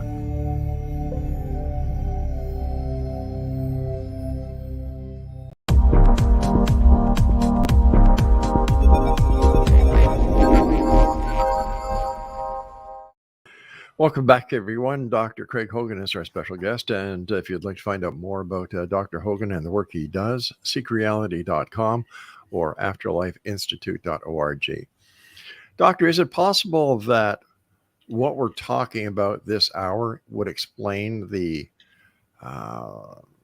ghosts that ghost researchers are actually seeing, that they're these images or these spirits from the other side trying to communicate with us? Yes, there is a great variety of them. So that there are, for instance, at a battlefield like Gettysburg, then there are battles that are being reenacted, and many people see them. Yeah. Those are called memories on the ether. So those are memories on the substance so that is part of consciousness. They're not individuals. They're not spirits. They can't communicate. They do the same thing over and over and over again. They're memories on the ether. So the second thing that we have is we have people who are earthbound. And the people who are earthbound, they've gone out of the body. They're not using the body anymore, but they're still staying on the earth plane. So they're doing the same things they would normally do. They walk around, they ride in buses, they take elevators, they do all the things that normally would do. And they do that for a number of reasons. Some of them are confused. They just don't know what to do next. Some of them just can't leave the earth plane. They may be afraid of going to hell. And many of them have unfinished business that they need to stay here for. So those people then will do things like become poltergeists. They will want to get people's attention. They just want to say, you don't see me, you don't hear me, and it's driving me crazy. So I want to do this. I'm going to move things in the kitchen. I'm going to do something that'll get your attention. So they become poltergeists. And there are other people who are, when we see an apparition, a person who is coming into a room, and that apparition has solidity to it. They are rather like the appearances, like Dr. Kubler-Ross's. Those are real people. They are real individuals who have been able to come into the room for some special reason that is affecting our lives for some reason. And so then they're able to come. And the final group of people who come that we say are ghosts are the people who are able to come for specific, very important reasons. They're able to come and materialize in front of people. They materialize sometimes in seances. They materialize sometimes spontaneously. And they've been given a mission to help someone on this side of life. And so then they're able to materialize. So there's a great variety of these things that we call ghosts, but there are many different types. How does this challenge religious beliefs? Religions were based on the need for humans to understand what is going on with life and what is going on when people leave this life. And so they're desperately trying to understand. And so some people come up with very good ideas about what they believe is true. And then they write those down and those become codified. And then a lot of other people come to believe them. And then they form a religion. There are 41,000 religions. 4,100 religions in the world today. Among the Christians, there are 38,000 sects within Christianity. Every one of them has a different explanation. So they have developed these explanations, really trying to understand what's going on. And so not any one of them is going to have any sort of truth. But what we do have today, we have these statements and testimonies and all of the reports coming to us from people living in the life after this life. These are the residents of the life after this life. And we have thousands and thousands of them now. Part of the reason we have so many is because we have communication devices, so we can record them. They couldn't do that in the past. But now that we have communication devices, they're taking advantage of it, coming through, giving us communication, and that's teaching us about the life after this life. And so that's the reality. And no religion then has really a handle on that. It is coming to us directly. Every one of us can learn it. Every one of us can have the experiences all by ourselves. We don't need a religion. What happens to people who take their own lives in the afterlife? Do they go to hell? Are they banished, or what happens? The hell thing is a terrible mythology. It was developed in the 1st and 2nd centuries of the Christian church, and it was developed to keep people in line. The people at the time wrote that. The people who were outside of the religion wrote about the Christians, saying they have this hell thing. It's to keep their parishioners in line. And the other reason is that they were telling people that you should believe in Jesus. It was important to convert them. And so they were going to be saved, but they had to be saved from something. So they created the hell myth. Hell is a terrible mythology. It became more and more inflamed as the centuries went on into something which is a horrible belief. And the unfortunate thing is 67% of the people in the United States today believe that there is a hell. And so we have to eradicate the myth. There is no hell. We have the reports from people coming through from the other side. None of them say that there is such a place as hell. It simply doesn't exist. So when a person commits suicide, when they take their own life, they've truncated their life. It is not in their life plan. That was not planned for them. But when they take their own life and they go to the life after this life, and they have their loved ones all around them, they come to them and spend time with them, they are met with great compassion. They've been through an awful lot. Whatever has created, if it wasn't because of a physical disability that they needed to leave behind, they have had a real problem. And so there is much compassion for them on the other side. The difficulty is they also know they can then see what's happening to people on the earth, and they see them weeping and in grief. Because of the fact that their loved one has gone, and they take it on themselves. They feel guilty because of it. And so it is not a wonderful time, but their loved ones on the other side take care of them. They're met with great compassion. So what does happen during the time leading up to death, and what happens after death?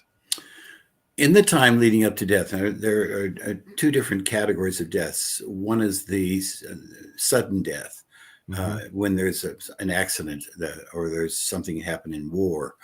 So there's that immediate, very quick death. And the other death is a slow death in which a person is ill for a long period of time, or they're elderly and they're going to pass just because they've finished their time on earth.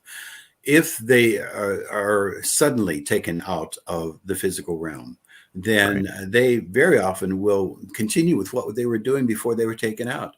There's a story of a man who reported from the other side, and he was in World War I, and he was a British person, and he had gotten out of the trenches and was rushing towards the Germans and was firing his rifle, and he kept firing and firing. And as he went towards the Germans, they started going past him. They didn't even know that he was there. They didn't notice that he was there. And it was a great mystery to him, but he got to the other side. He jumped in a foxhole and fell asleep. And then he woke up, and a soldier whom he knew had been killed months before came to him and explained to him that he had passed away.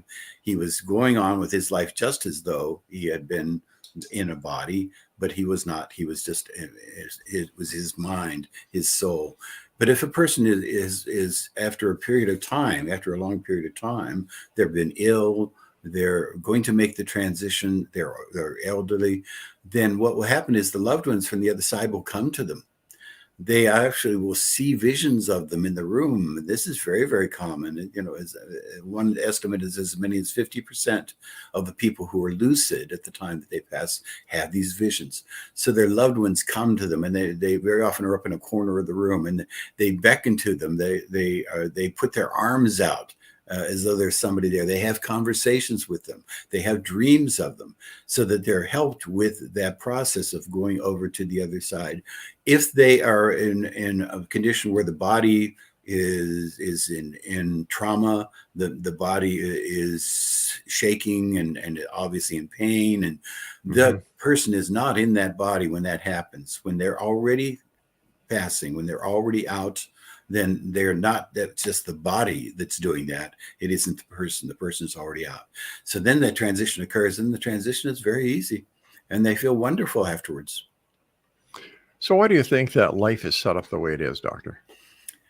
Life is set up this way because we are here to learn lessons, to grow in love and compassion, and to enjoy our time here. And all we have to do in order to fulfill our purpose in life is to go ahead and stay with the lessons. If we have a lesson that we're learning, if we're having a struggle, if we're trying to get through something, stay with it, come out of the other end. And after that, then we'll be successful, and we will have learned something from it, and not give up, but always stay with the struggle. And because the second thing is that we are here to learn how to love and be compassionate. And if a person's having difficulty with their life and they don't feel like their life is worth anything, and they wonder why in the world they were given this terrible life, what they need to do then is that they need to find everybody they can to show love and compassion to. They need to volunteer at a hospital, and they need to find people who are living alone and would like to have companionship. They need to go out of themselves to have love and compassion for other people. When they do that, they grow out of that feeling of loneliness and that feeling of being despondent.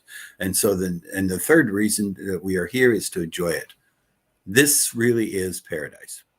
The wonderful things that we have here are the things that we should take advantage of. We should allow them to come into our life and enjoy them, and not feel bad about enjoying the fruits of this life. And then in the next life, then we'll continue everything that was wonderful about this life will continue in the next life. But we're here to enjoy ourselves while we learn lessons, while we go through struggles, while we overcome the disappointments and the frustrations. How long are we in between lives? There's a misconception about reincarnation and between lives. Okay.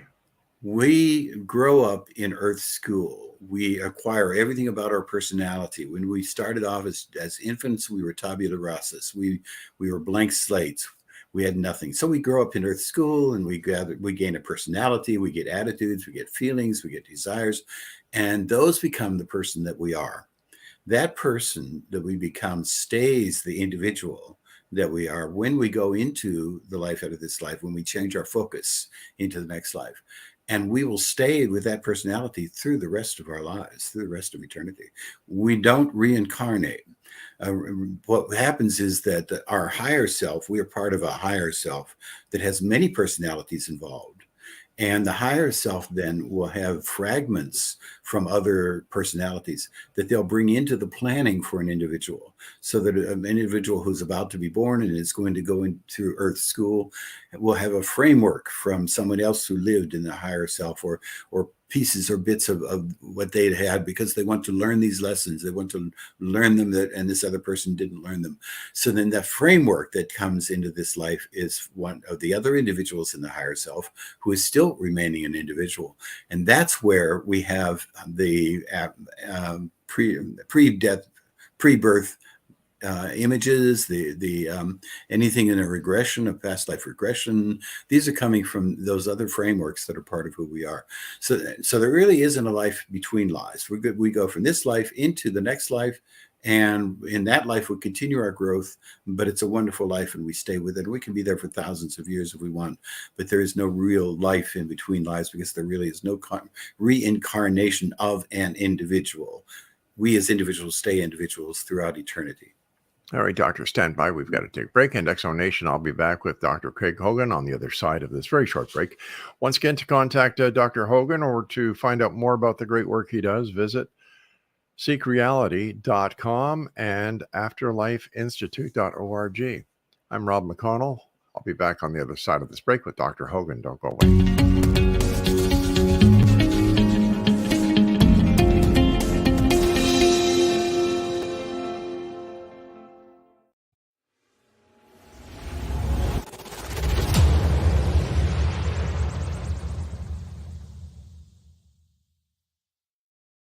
So I was watching the X Zone TV channel last night when I was abducted by aliens, and they kept repeating to me over and over again, simultv.com, simultv.com. What's simultv.com? That's what I asked them. They had it written on the side of their UFO. How do you spell that? UFO. No, I mean simultv.com. SIMULTV.com. SIMULTV.com. Right. SIMULTV.com. Interesting that you were abducted by aliens in a simultv.com UFO last night. Oh, yeah? Yeah. Now that you mention it, I remember now last night I was awakened from a deep sleep. My great-grandmother was standing there. She said she'd come from the hereafter to tell me about simultv.com. She even spelled it out for me. SIMULTV.com, sonny boy. SIMULTV.com. SIMULTV.com, sonny boy. Wow. Yeah. Guys, you'll never guess what my psychic guru just told me. SIMULTV.com. Exactly. Are you guys psychic too? Of course. We all know about simultv.com. SIMULTV.com.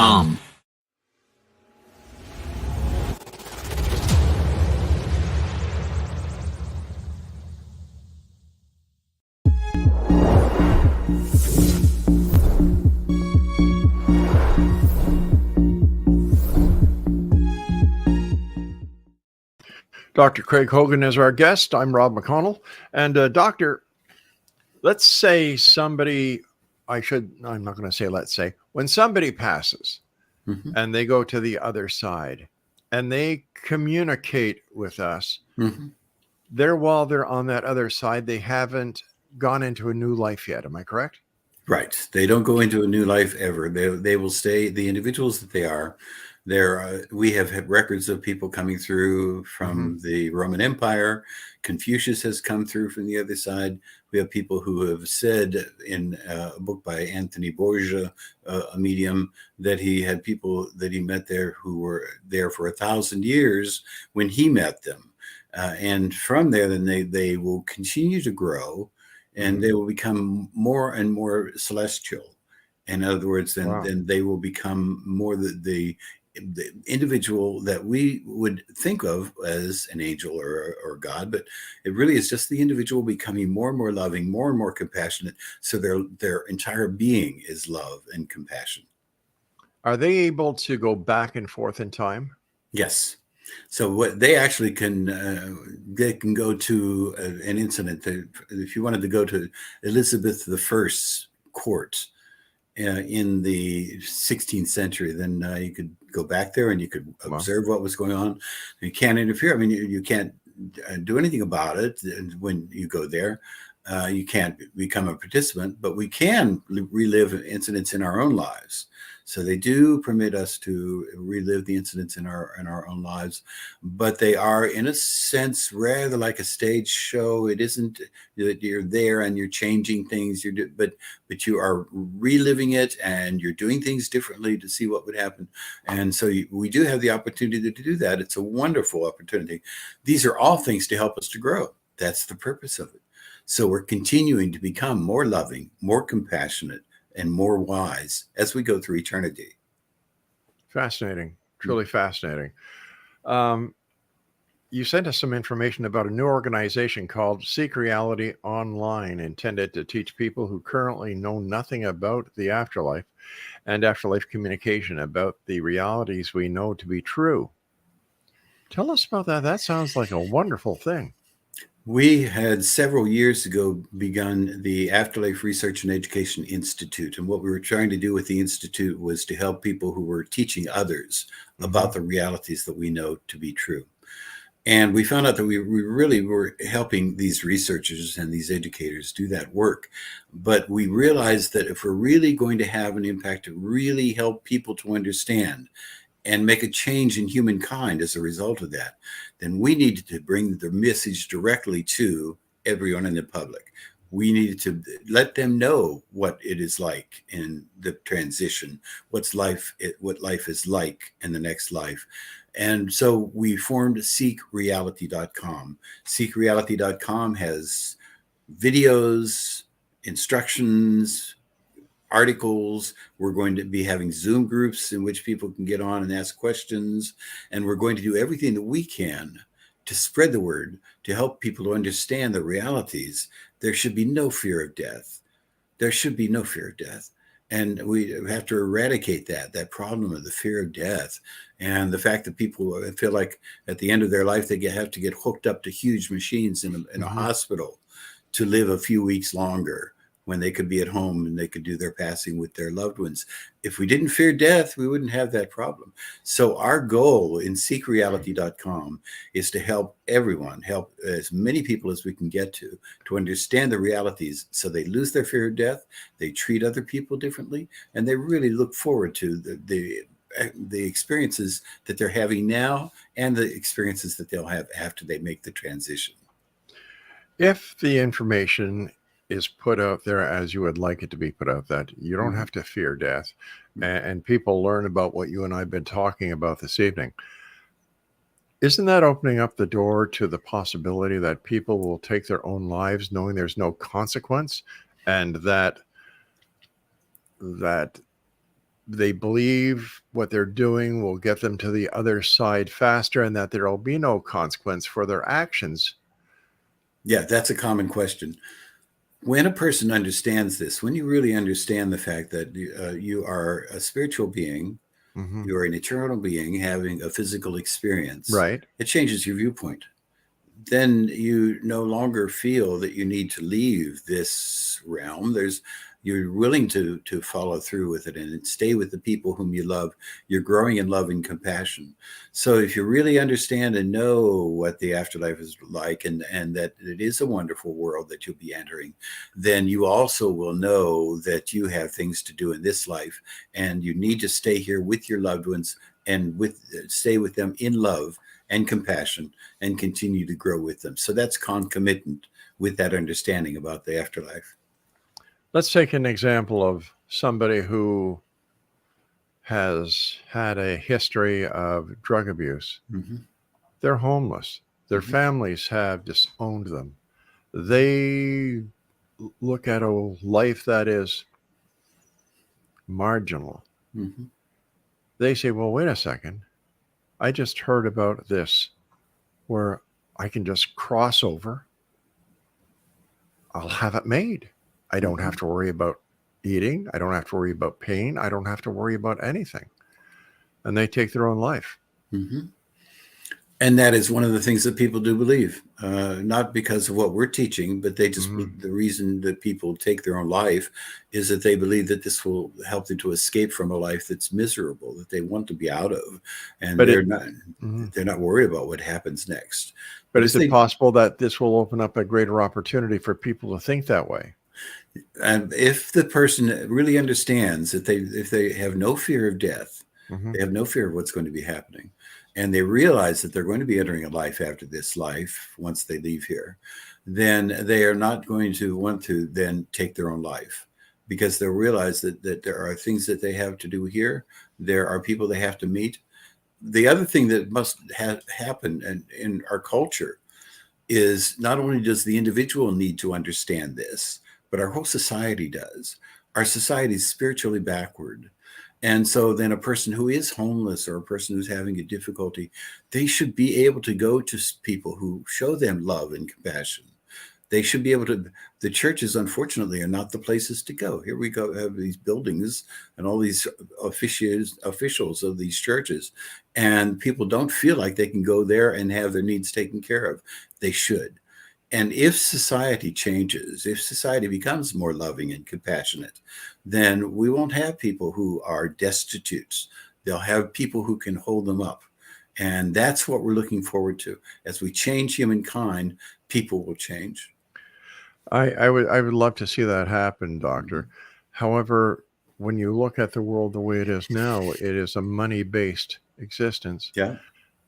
How is this going to affect those who look at the bottom line and not their spiritual lives? Yeah, we're very far from that, and it's unfortunate, but we could have that's heaven on earth right now if we wanted to have it.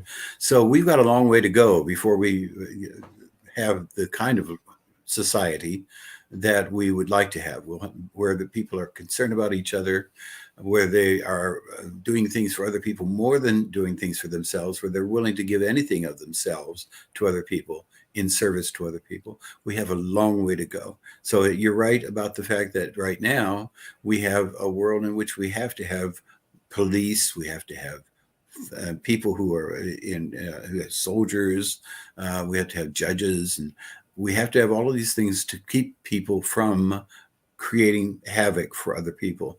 That's a terrible situation. We need to get to the point where we don't have those sorts of needs. And that will happen. Society will get there, but it'll only get there if one individual at a time, people realize who we are in eternity, that we're spiritual beings having a physical experience, and that we are concerned and compassionate, and we love other people. And when we get to that point, then society will change. But right now, you're right. It's a quagmire. Yeah. This is not pleasant. We got a long way to go. I believe so, sir. Mm-hmm. I wish there was a way to take a shortcut. Yes. You and I have to take our final break. Dr. Craig Hogan is our special guest, and there's two websites, Exonation. The first one is seekreality.com and afterlifeinstitute.org. We'll be back. Don't go away.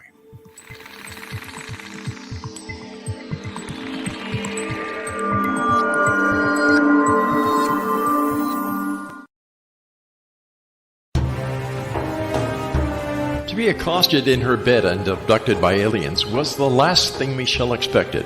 Yet the fateful morning of her destined death changed everything. Lord Lan Ramos, Alpha King of Vidar, the monstrous befanged alien looming over her bed, was her destined mate come to save her from certain death. He is a telepathic mute shifter. Can Michelle accept him and his animal? Once on Lan's home planet, Michelle becomes increasingly psychic, revealing her as the fabled Oracle of Vidar. As factions conspire to destroy them, will they overcome mounting threats? Will Michelle's growing gifts save them or ultimately destroy her? Don't miss this sci-fi shifter romance with charismatic and engaging characters. Get your copy today, The Oracle of Vidar, available on Amazon or CahiraO'Donnell.com. That's CahiraO'Donnell.com.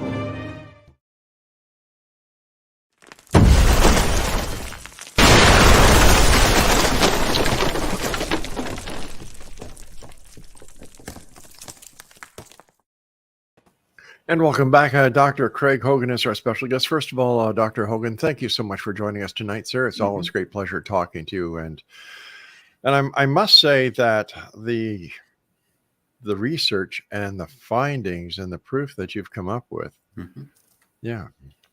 it's astounding. Yeah, it's not a question anymore. So people used to say, well, you had to wait till you died to find out what happens after. That's not true anymore. We know for a fact what happens when we leave this realm and go into the next one. All the evidence is there. And it's not just the evidence of the fact that we have people coming back from that life and talking to us, and we have recordings of them talking to us. It's not just that. We also know that this life is not made up of this limited material realm that we believe is the solid realm, that there's much more to it than that. We have things like remote viewing, where we can sit and we can see things that are far distant from us. Right. We have things like psychics who are able to tell us about a crime that occurred.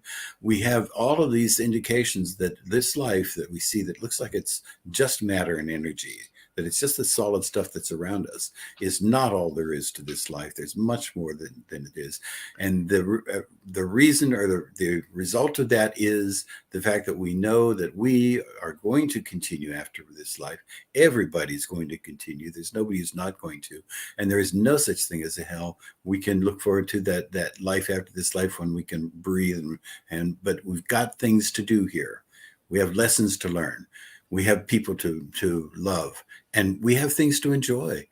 And we should be enjoying all of these things in this life without worrying, because we don't have to worry about the eventual thing. It's all going to work out in the end.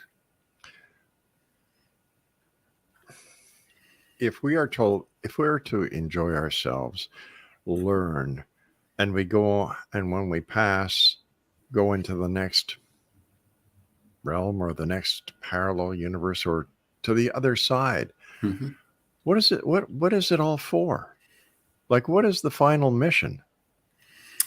The final mission is for us as individuals to become more loving and compassionate, but then also to live in a society full of individuals who are loving and compassionate.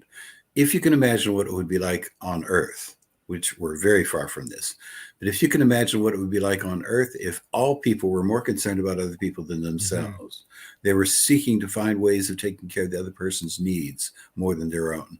And if every person were like that, then we would have a heaven on earth that would be wonderful. We'd have all of the wonderful things that we have, all the experiences, and we'd also have loves and joys and peace with other people. Just the fact that we can imagine that, we know that that could be true, is an indication of the fact that it is possible. And that is what we would enter when we enter the next life. But we can have that in the earth realm.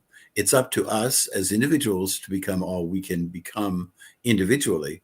But then as we become different individually, we change humankind. And the result is the objective is to change all of society and all of humankind, so we don't have conflict and wars and these sorts of things, and have much more love, peace, and joy with each other. You said the next life. Mm-hmm. When do we get to the next life? Or are we talking about the life on the other side of the veil as the next life? Yeah, it's what we call the afterlife, but it really isn't after, because we're in a spiritual realm right now. We just change focus to another spiritual realm. So when we go on to the life after this life, or the next life, or the realm after this realm, then what we're doing is we're just changing focus from one to another. And we can still come back to this realm. We're able to communicate with people who are living here once we've gone on to the next realm. And we can communicate with them. So we can still have communication. It isn't that there's a veil. It's just that we haven't learned how to communicate with them. But they're available, and they're anxious to communicate, and they're trying to get through to us. All we need to do is to learn how to relax and do that. We actually developed a training program. It's a free training program that's online that teaches people how to go into the state of mind in which they can have these afterlife communications on their own. And it's at afterlifeinstitute.org/self flew out of my head. Self-guided. And if you go there, then you can learn how to do that. We also have psychotherapists who are now helping people to enter that state of mind. So we have a psychotherapist named Alan Botkin who does an induced after-death communication, a psychotherapist named Rochelle Wright who does a guided afterlife connection, and a psychotherapist named Jane Bisler who does a loving hearts connection. And all three of these psychiatrists are able to help people sit in their office and have afterlife communications. So it's possible for us to do that. We can do that anytime that we want to. We just have to learn how. What would you like to share with the X-Zone Nation tonight, Dr. Hogan? What is your final thought? What is your final message? The final message, the important message for everybody, is that you do not need to fear death. It's just a transition, and you'll learn how not to fear it, how to realize what's going to be happening if you just learn what life is like on the next life and what happens at the transition. We have all of the records from people from the other side who've come back to teach us about it, to tell us what it's like there, to tell us what happens during the transition. And if you just will open up and look at the literature and look at the videos and look at the things that we have on seekreality.com, then you will eventually learn those truths. And once you have that conviction, once you know that that's true about life and about the life after this life, then you will no longer fear death. You will no longer be concerned about your loved ones who have gone on before you. Your life will be much richer. And then you can start to enjoy life, learn lessons, and continue to learn and love and compassion. Dr. Hogan, our time has come for where I have to say so long to you. As always, great pleasure talking to you. Thank you for taking time out of your busy schedule to join us tonight, and I look forward to the next time you and I meet back here in the X Zone. Take care, sir. Thank you. I'll be back on the other side of this commercial break at the top of the hour, X Zone Nation, as we go into hour number 4, and our guest is Ralph Ellis. Fascinating conversation with Dr. Hogan, and man, can you imagine talking to your deceased loved ones?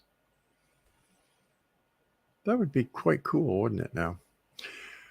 Once again, if you'd like more information about Dr. Hogan, visit these 2 websites, X Zone Nation. One is seekreality.com, and the other one is the afterlifeinstitute.org. I'll be back at the top of the hour when my guest is Ralph Ellis, so don't go away.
The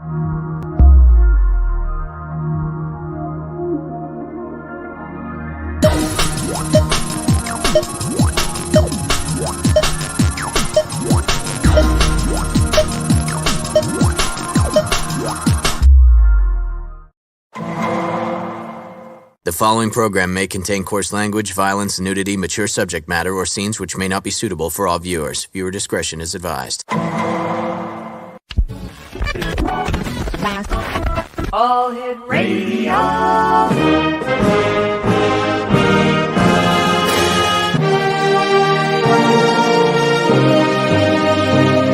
Welcome to the X Zone, a place where fact is fiction and fiction is reality.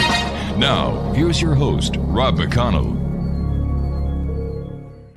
And welcome back to the X Zone, everyone, our final hour of tonight's show. And I'd like to thank our three previous guests. We had Judith and Jim SNIECHOWSKI. We had John Horrigan. Last hour, we had Dr. Craig Hogan.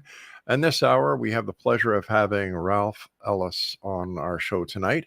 And we've had the pleasure of having Ralph on the show many times before. And Ralph, always a great pleasure talking to you. Thank you for joining us again tonight. Ralph, are you there? I think Ralph...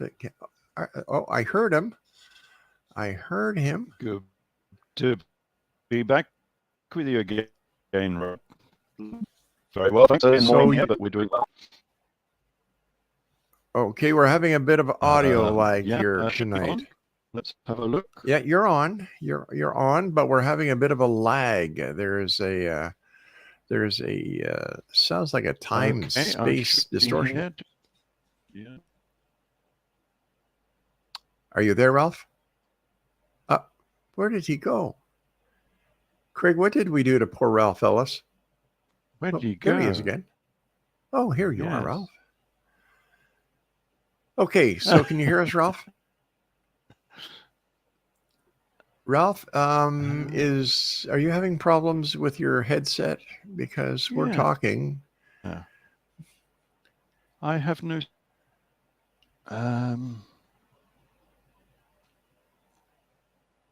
Welcome to live radio and live TV, people. I don't know what's going on. Very well. Let me try and. All right. Well, you're trying to get it going there, my friend. I'm just going to tell our viewers and our listeners about you. Ralph has been researching the history of religion for more than 40 years and has brought many lost truths back to life. He has 8 books. And let me see, 8 books on revolutionary theology claim to have rediscovered and identified nearly all Old and New Testament events and characters within real history, with the most of that history being based in or linked to Egypt. The most recent book explores the links between the gospel story and the Principality of Edessa, and between the gospel story and Arthurian legend. His website is edfu-books.com. And Craig, what happened? Did we lose the connection? Exonation Ralph Ellis is our guest this hour. He is in the United Kingdom. It is 6 o'clock in the morning there. And he was kind enough to get up to try and be with us. I do not know what has happened. We are trying to reconnect with him. Our producers tell us that our feeds are excellent over here. There's no internet problems. So we are waiting to get Ralph back. Craig, what would you like me to do until that time? Okay, I can do that. I can chat about the show that we've had so far. All right, in the first hour, we talked to Judith SHERVEN and Jim SNIECHOWSKI. We talked about leaving home, why children should be kicked out of the nest. Mind you, today, kids stay till they're 20, 21. My Lord, my brother stayed with my parents until he was in his 30s. Holy cow. Not our kids, boy. Here you go, 18 years old. Here you go, little bank book. Last month rent. Adios. And then the second hour, John Horrigan. We talked about a lot of subjects. We talked about Bigfoot. We talked about Shag Carver. We talked about, so many wonderful things. And then last hour, Dr. Craig Hogan, communication with the dead. And he says that basically to communicate with those who have left this focus point to the focus point where they are now is all you need to do is think about it. Drop your guard, I would imagine. Relax, think about it, and the communication can be done. Now, Dr. Hogan was saying that he has actually, well, I should say that there is a way that you can actually talk to the departed and record them on a tape recorder or a digital recorder, which is something I had never heard of before. So this will be very interesting to find out what Dr. Hogan does. Once again, Ralph Ellis is supposed to be our guest, and we're just going to stand by here. We're going to play some stuff, and hopefully he'll be back with us shortly. I'm Rob McConnell. This is the X Zone. Don't go away.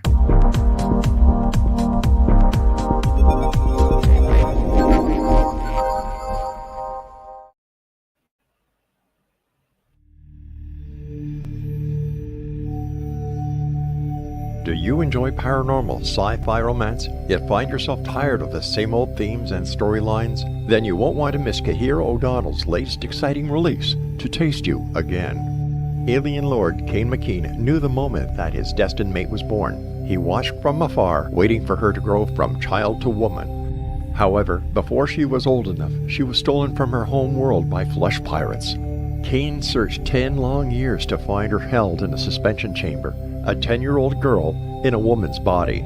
He rescued her and swore to give her time to grow up, but with his very life depending upon winning her as a mate, has he waited too long? Get your copy today.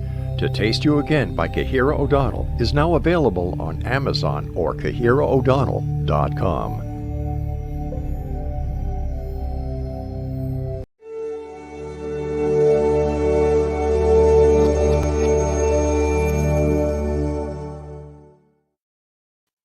And welcome back, everyone. I believe we have Ralph Ellis back with us. Ralph, are you there? I hope I am this time. Hey, Ralph. Nice hearing you. How are things? Very, very well. Thanks, Rob. I don't think it liked Firefox, so I'm now on Chrome. So hopefully. Oh, my gosh.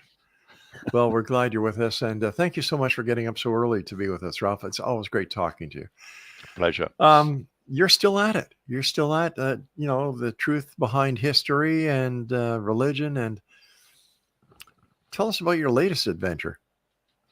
Yes, I'm not sure when I was last on, but I've gone on to an adventure going up into Odessa and looking at the biblical story coming from a monarchy in Odessa, which is just in northern Syria. And it seems to be quite a lot of information that is what the story was based upon. So now when we're talking about the story, which story are we talking about? We're still talking about the gospel story here. So the gospel story was a story about the Jewish revolt in AD 66 to AD 70. That was the revolt that Jesus was involved in, because as we know, he was jailed alongside revolutionaries who committed murder in the revolution, but it never sort of tells us which revolt he was involved in. So the Jewish revolt was the biggest event of the first century. It was the event that caused the destruction of Jerusalem and the exile of all the Jews out of Jerusalem, hence the diaspora around Europe. So it was a major event in that era. So it seems that the Jesus who the Bible portrays as this peace-loving person who went around talking was really a bit of a revolutionary. Yes, well, there's a dichotomy there, because the gospel story says that he was a revolutionary. He told his disciples to go and get swords. He said he didn't come to bring peace to the world. He came to bring a sword and to set father against son and mother against daughter. So there are elements of this revolutionary zeal within the New Testament story. But of course, it was changed, I believe, by the Romans who did not want anyone praising or venerating a rebel who had rebelled against Rome. And so they changed this story into a story of, peace and love. And they sort of changed the main character, the Jesus character, from being a real king into a pauper prince of peace, because that suited Roman propaganda. They wanted peace in the East. They didn't want any further revolts. And so you have this dichotomy where Jesus is called a king. Well, he's called a sort of peacenik, but he's called a king on 36 occasions. So again, we get this dichotomy within the story. And I think the story was actually based all upon this Odessan monarchy, which has been deleted from history, deliberately so. So if you read the history, by Josephus Flavius, they are never mentioned once. The reason is because Rome didn't want you to know anything about them. And so we have a story within this book, within the works of Josephus, about a battle between the king of Petra and the king of Judea, Antipas. And Josephus Flavius will say that the Petran army was joined by some fugitives from Syria. So he's covered it up. But if you read another manuscript out of Syria, written by Moses of Corine, he says that these fugitives were the army of Edessa. So you can see that there has been a cover-up within the works of Josephus. And that is the cover-up that I've been uncovering in my latest books. Now, talking to you the first time raised a lot of questions to myself, and I received I always receive a lot of email after you've been on the show because people say, well, why aren't we really learning this? Why have we been given the story that, that church teaches us, that we're taught in school? Why aren't we taught what Ralph is telling us? And what Ralph is telling us makes a lot more sense. It does, but they're continuing the same propaganda cover-up that the Romans started back in AD 70. So as I say, when the revolt ended, the Romans didn't want you to know anything about this revolt, so they deliberately covered up the leaders of this Jewish revolt, so you wouldn't know anything about them. So that suited their purposes. But then when it came to the Catholic Church taking over from the Romans in the 5th century, when, Rome obviously failed in the 5th century, the Western Roman Empire failed. Right. They were taken over then by the Catholic popes, who just stepped into that same position. And they kept up the same propaganda because it suited them as well, because they had already crafted this narrative about the pauper prince of peace. And so the last thing that they wanted is people knowing that this Jesus character was actually a real king. And the interesting thing I found recently is that we actually have a picture, a fairly early picture from about the 3rd, 4th century of this particular king, who would then be the Jesus character. So this is a very early depiction of Jesus. And it's more akin to what we understand the Jesus character to be, fully bearded, in the traditional sort of fashion. If you see some of the depictions in Rome, they sort of depict Jesus as Apollo, clean shaven, just like Apollo. But of course, Jesus would not have been clean shaven because he was a Nazarene. Both him and Paul were called of the sect of the Nazarene, and the Nazarene did not cut their hair. So they would have been long-haired with a beard in the traditional fashion as we understand it today. And of course, this particular mosaic has him exactly in that fashion. I don't know if you allow screen share. Can I screen share at all and show a picture? You can try, sure. So if I go to share and do a share screen, and it will say, what do I want to do? I want to do a window. I want to do that one and share. So that should be coming up. This is an image of the Huckok mosaic. Hold on here. I have to bring it up over here. Which was right. Okay, there you go. Oh, there we go. That looks like it. This is interesting because this was discovered after my book was written. So if anyone looks at my book, Jesus, King of Edessa, you will see this king on the front of my book. But I drew that image. I had it on the front of my book 4 years before this mosaic was actually discovered. So, when this mosaic was discovered, I knew exactly what this image was. But the archaeologists on site, Jody Magnus, and she sold this story to National Geographic as being Alexander the Great.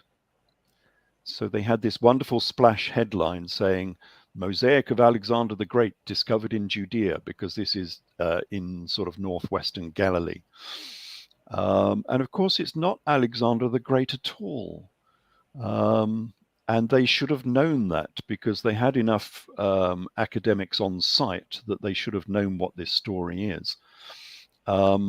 This cannot be Alexander the Great, because the guy is wearing a Jewish side lock of hair. And he's got a full beard, long hair and a beard, which, of course, Alexander the Great never did. And he's giving a sacrificial calf to the high priest of Jerusalem, who's the guy with the white hair on the left.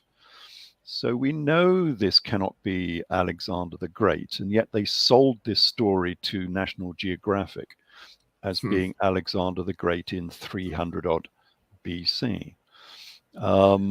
But this is well, I thought it was a well-known story. It's a well-known story from the Talmud, where a guy called Bar Kamsa, who is the leader of the Jewish revolt, gives a sacrificial calf to the high priest of Jerusalem, which is exactly what this guy is doing. So this was a picture of the high priest of Jerusalem. Sorry, a picture of the leader of the Jewish revolt giving a sacrificial calf to the high priest of Jerusalem in order to start the Jewish revolt. There was a bit of politics going on here. What they wanted is to give this Gentile calf to the high priest, knowing that the high priest would reject it because it was Gentile, it was profane, it was not allowed. And so they would reject it. And this calf had been given by Emperor Nero to the high priest of Jerusalem. And of course, that was going to upset Nero, who was then going to be angry with the Jerusalem priesthood and start the Jewish revolt. Politics was active in that age. It's not something that's been invented recently. This was pure politics in order to start the Jewish revolt. So when we look at the history, or what I thought to be the history of Jesus as told in the Bible, was he born in a manger? Was he crucified? How false is the biblical story compared to the truth? Well, actually, I think it's actually very accurate, but really? It's just been misinterpreted, because this leader of the Jewish revolt, this fellow from this mosaic we've just looked at, was crucified after the fall of Jerusalem in AD 70. So this is the leader of the Jewish revolt. He was known as Bar Kamsa, which is a nickname. It's a pseudonym. In Edessa, he was known as King Jesus Manu, King Jesus Emmanuel. And of course, in Edessa, all of the Edessan kings wore a crown of thorns. He's not got it on here, but normally he would be wearing a crown of thorns, which was the traditional crown of the Edessan monarchy. And you also note he's wearing a purple cloak. which Yes. is exactly what Jesus was wearing when he was crucified. And that is a symbol of Rome. That is a symbol of the Roman emperor. That's why we know that this revolt was actually a political ploy by this particular king to become the next emperor of Rome, because this purple cloak is a symbol of the emperor of Rome. And that's why Jesus was crucified while wearing a purple cloak. It was a symbol that he was a pretender to the throne of Rome. But the story goes on, and after the Jewish revolt failed, so Rome came into Judea to put down the revolt with command of Vespasian. And after the Jewish revolt, this king was crucified. So there is a story from Josephus Flavius that Josephus himself was coming back into Jerusalem down the Kidron Valley, and he saw the three leaders of the Jewish revolt being crucified. And he was upset by this because they were his former compatriots. Remember, Josephus Flavius had changed sides. Right. So he went to the governor, got permission to take them down early. They were taken down from the cross early. 2 of them died and 1 of them survived. That is the crucifixion story. The only difference between that and the biblical crucifixion story is it happened in AD 70, not in AD 30. So we have this chronological chasm, as I say, where the story has been recast into the AD 30s in order to cover up what it was actually talking about. Because Rome didn't want you to know that this was a revolt against Rome in AD 70. And so they recast the story back into AD 30 so you wouldn't know that. And nobody has known about that ever since. Everybody is looking in the AD 30s. And you're not going to find this character in the AD 30s. So is this character truly the Son of God? Well, no, that was just a formal title. All of the Egyptian pharaohs were all the son of a god. So, Ramesses is the son of Ra. Right. Tuthmosis is the son of Thoth. Moses is the son of the moon god Ar. They were all the sons of God. It was an honorific title, of course, because they were regarded, especially within Edessa and places like this, as the messenger from God. The same as Muhammad, of course, is regarded as the messenger from God. Yes. He's not regarded as the son, but he's still the messenger, the angel of God. And that was just an honorific title. In fact, some of the Roman emperors also became sons of God. So, yeah, it was, you could say he was, because that was a formal title. But it's not the Son of God that is no. Well, not preached necessarily. through I mean, religious philosophies for you could Christianity. Believe, yeah, you could believe that if you wished, but that was not the. It was a title that gave the king power, because if you wanted God to intercede on your behalf, you had to go through the king, because he was the only person who could talk to the God figure. So it gave the king a lot of power. Are there parallels between Greek mythology and their gods? And well, I guess so, because you were saying before that the depiction of Jesus in the Vatican was that closer to Apollo than to the Nazarene, right? Yes, there were some similarities with the Greeks, because another thing that's not very well known is that, I'm just quickly looking it up here, the primary symbol of Judaism, of this type of Judaism, Nazarene Judaism, was the zodiac. So if we go around some of the synagogues, the early synagogues dating from the 1st to the 5th century, in Judea, you will find there is a large zodiac on the floor. So the primary symbol of Nazarene Judaism was the zodiac, which is interesting because that's not really taught at present, so not many people know that. And the central character in that zodiac is Helios, the sun god. So yes, they were drawing on motifs out of Greek mythology. Greek mythology. And I'm just sort of stopping here a little bit so I can bring up a image for you. So let me share you this image and see if I'll need to stop that screen. So let me stop that screen and start another one. So if I share screen and share a particular window and go to that window and share, you should have this one come up. And yeah, there it is. There it is. And this is a zodiac. This is from the Habakkuk mosaic. Sorry, no, this one is from Hamat Tiberia, which is on the Sea of Galilee. It's just below Tiberias on the Sea of Galilee. And it's in a synagogue. It is a Jewish zodiac. You can see all of the characters there. The traditional characters that we use in the zodiac today are all in Aramaic Hebrew. And this is a first century zodiac,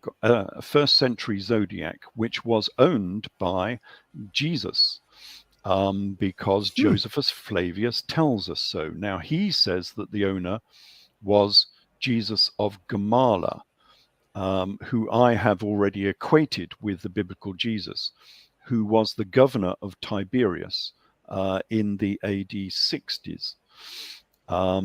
So this is very interesting, and you'll note that the central character is actually Helios, the sun god, the Greek sun god, which is heretical to start with because we have the Greek sun god on a Jewish zodiac, which is interesting. But note also that the Helios is holding a spherical blue-green earth in his gravitational grasp. Yes. You'll see in his left hand there. Let me zoom in a little bit, perhaps.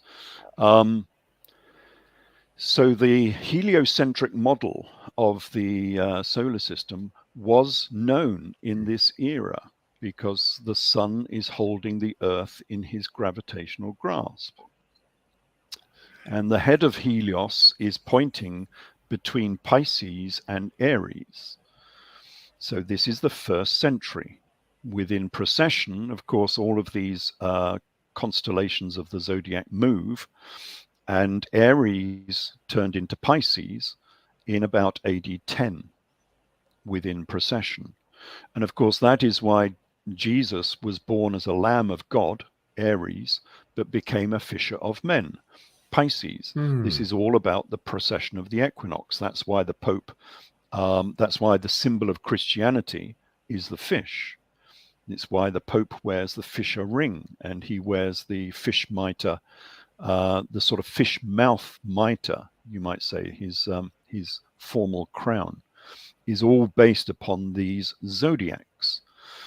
So this was the primary symbolism of Nazarene Judaism, but it's been largely lost from Christianity because all of this was made taboo afterwards. And so people don't realize that early Judaism venerated the zodiac. Ralph, you and I have to take a break. As always, fascinating talking to you. Thank you for taking time and for getting up so darn early for us today. It's appreciated, Ralph. And by the way, my wife Laura said to say hello to Ralph, the pilot, and the guy who shakes the tree of history. We'll be back on the other side of this break. Don't go away.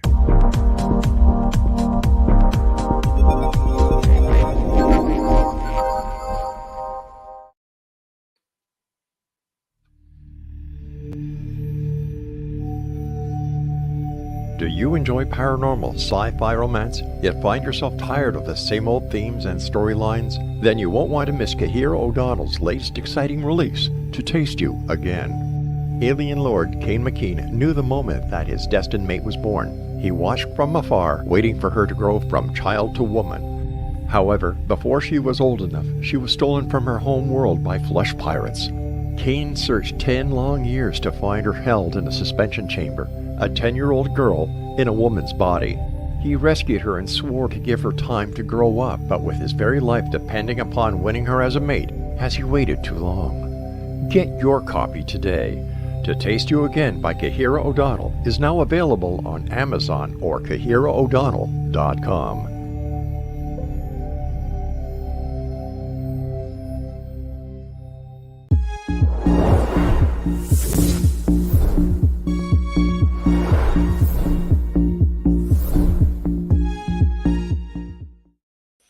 Welcome back, everyone. Ralph Ellis is our special guest. If you'd like to find more about Ralph or order any of his great books, visit his website at edfu-books.com. All right, Ralph, the Jesus that we know from the Bible certainly does not sound like the Jesus that we're talking about today. How do we know we're talking about the same guy? Mainly because the history matches. It's very, very similar. So the story that is given in the gospel within my secular story is almost exactly the same. It's almost identical. The only differences between my real history that I've teased out of these texts and the gospel story is that the guy was much more important than the gospel story will admit. So yes, he would have been born in about 86 or where, at the time of Quirinus and the taxation. He might have been born in a sort of stable because this particular royal family had been kicked out of Parthia, Persia, in AD 4. And so they would have been on the move, without a palace, to have a royal son in. So they might have been in a stable. And this is a royal family who might have been visited by the Persian Magi, the three wise men. Why did the Persian Magi come to see the birth of a pauper Jew within Judea? The story doesn't make much sense. But in terms of this royal family, it actually makes a great deal of sense because they had just been kicked out of Persia, as I say, in AD 4. They didn't have a palace to stay in, so they might have been in humble lodgings. And of course, the Persian Magi would have been interested in any birth at this time because the child being born would have been a potential king of Persia and also a potential king of Egypt, because I say their heritage is out of Egypt. But if he was a king in Persia, wouldn't that not make him a Muslim? Well, no, Islam wasn't invented for another 600 years. So at that time, Persia would have been Jewish, Christian, and Zoroastrian. It's not well known that a lot of the Middle East was Jewish at this time because of the Babylonian exile, because the Jews had been exiled there in 600 BC, and they had actually been very successful. And so a lot of the commerce in the Middle East was actually done by the Jews up until 1947, 1950. When all of the Jews of Saudi Arabia and Iran and Iraq were all thrown out of that region on yet another exodus. They seem to have a remarkable number of these exoduses, but there we go. Yeah, they sure do.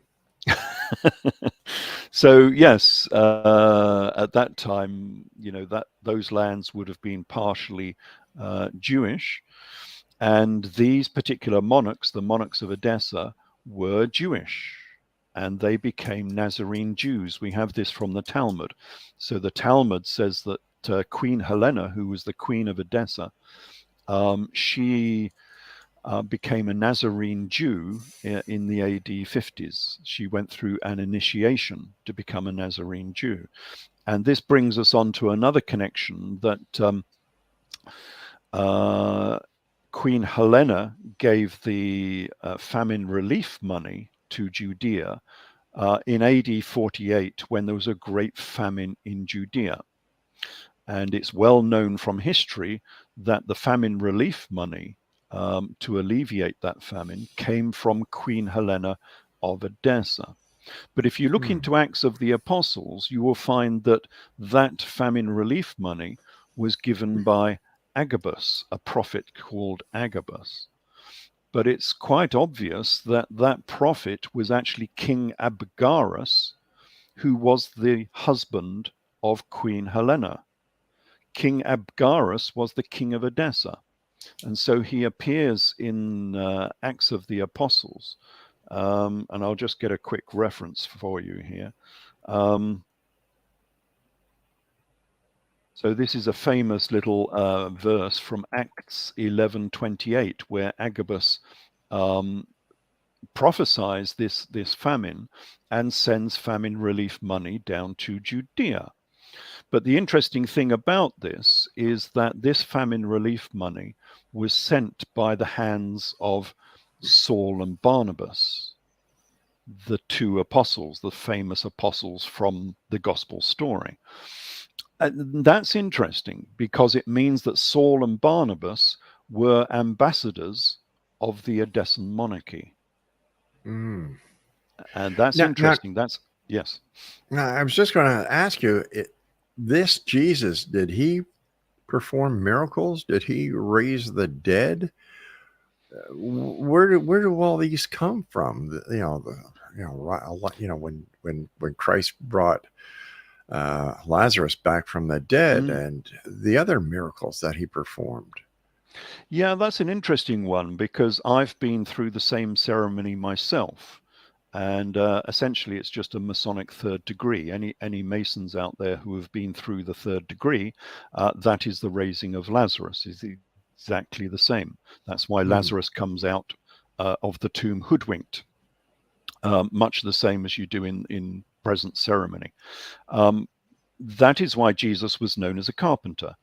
Of course, he wasn't called a carpenter. Within the Greek, he's known as a tekton.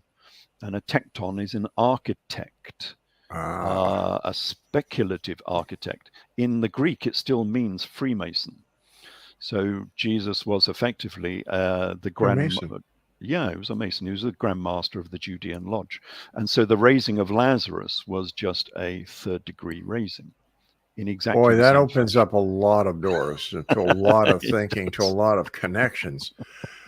Yes, indeed. You could actually look at that saying, all right, so the Masons or the Masonic lodges are responsible for this side of Christianity.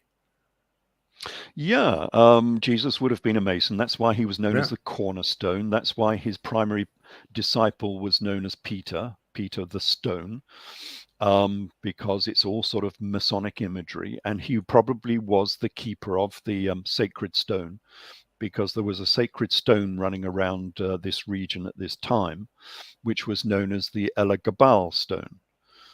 Elagabal just means the mountain of God, because it was cone-shaped and it looked like a small mountain. And it was owned by the Edessan monarchy. And the interesting thing that is on the coins of Edessa in northern Syria, we have images of this, but in the Edessan images, it's a square box. And of course, that is the Ark of the Covenant, in which the sacred stone was kept. And so we have images of that. And the sacred stone can be interpreted as the Ten Commandments, the tablets of the Ten Commandments? It's probably linked, yes, to those sacred stones that were put inside the Ark of the Covenant. But we get, rather than being a tablet, we get images of this sacred stone when it went down to Syria and then was taken to Rome. And it's a conical stone. It looks like a little tiny pyramid, but conical.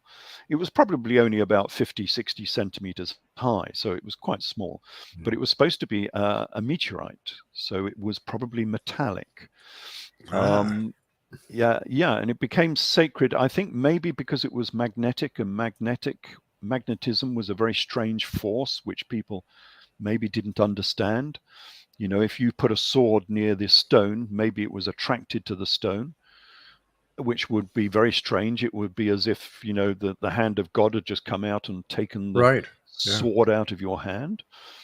But we have images of this, and this stone was taken to Rome by Emperor Elagabalus. Elagabalus took the name of this stone because he was a priest of this particular stone, and he took this stone to Rome, and so we've got images of this stone on Roman coins, and it was linked to the phoenix because it had come in as a fiery meteorite, you know, burning through the sky. And so it was linked to the phoenix, and it's embossed with an image of the phoenix. And could that be where the writing on the tablets that God was supposed to have given to Moses came in, the fire that was written, and the fact that God handed down the tablets on Mount Sinai? Yes, because this stone was regarded as a piece of the sun that had broken off and came down to earth. And of course, if you're venerating the sun god, then it is like a son of God that's broken off and come down to earth. It's come down from the heavens above. So yes, people would regard it as being sacred. Ralph, stand by. I've got to take my final break. We'll be back shortly. Fascinating conversation with you, Ralph. Thank you so much for joining us. And Ralph and I will be back on the other side of this short break as we wrap up this hour. And tonight, here in the X Zone from our broadcast center and studios in St. Catharines, Ontario, Canada.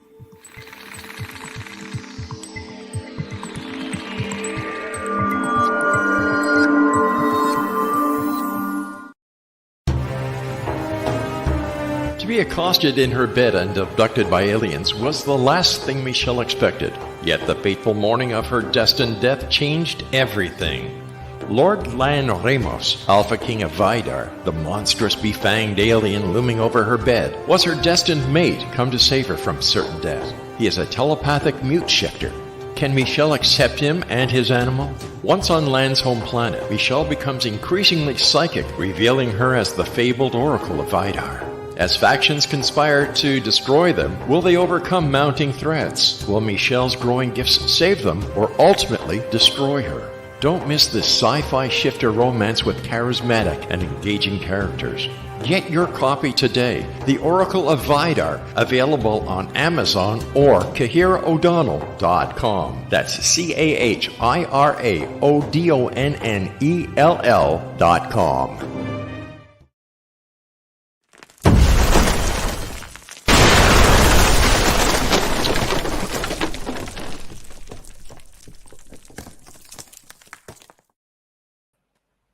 Welcome back, everyone. During that brief break, Ralph, it was kind of like, why the lies throughout history? Why not just be honest with us? I understand there's a control factor there, big time. But does God really exist, or is he a manifestation of the minds of the old leaders in order to use this control that they've needed to have over their people?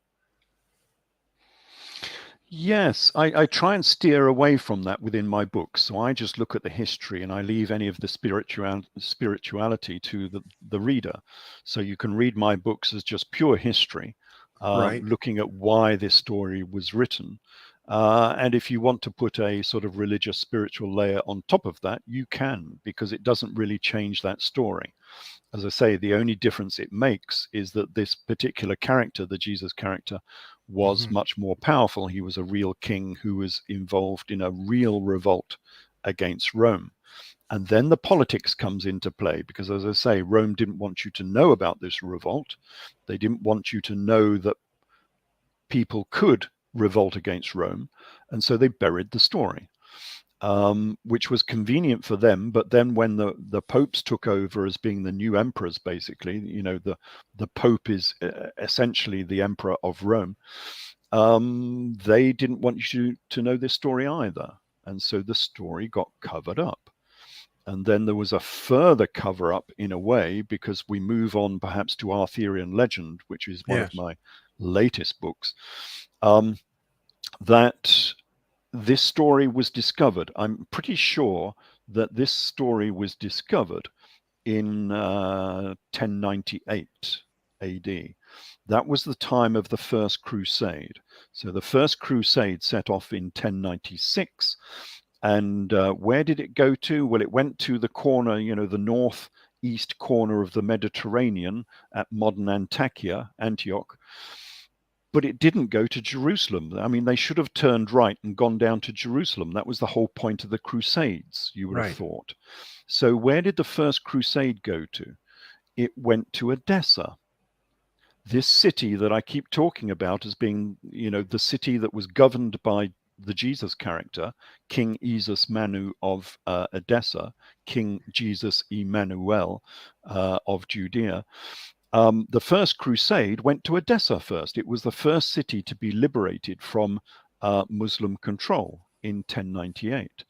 Why did they go there? I think one of the reasons is that they knew some of this story. And if you were going to find out any interesting facts about the gospel story, they weren't going to be found in Jerusalem. They were going to be found in Edessa. And I think that's the secret that they discovered, which formed the Knights Templar, because the Knights Templar had secrets. And we don't know what those secrets were.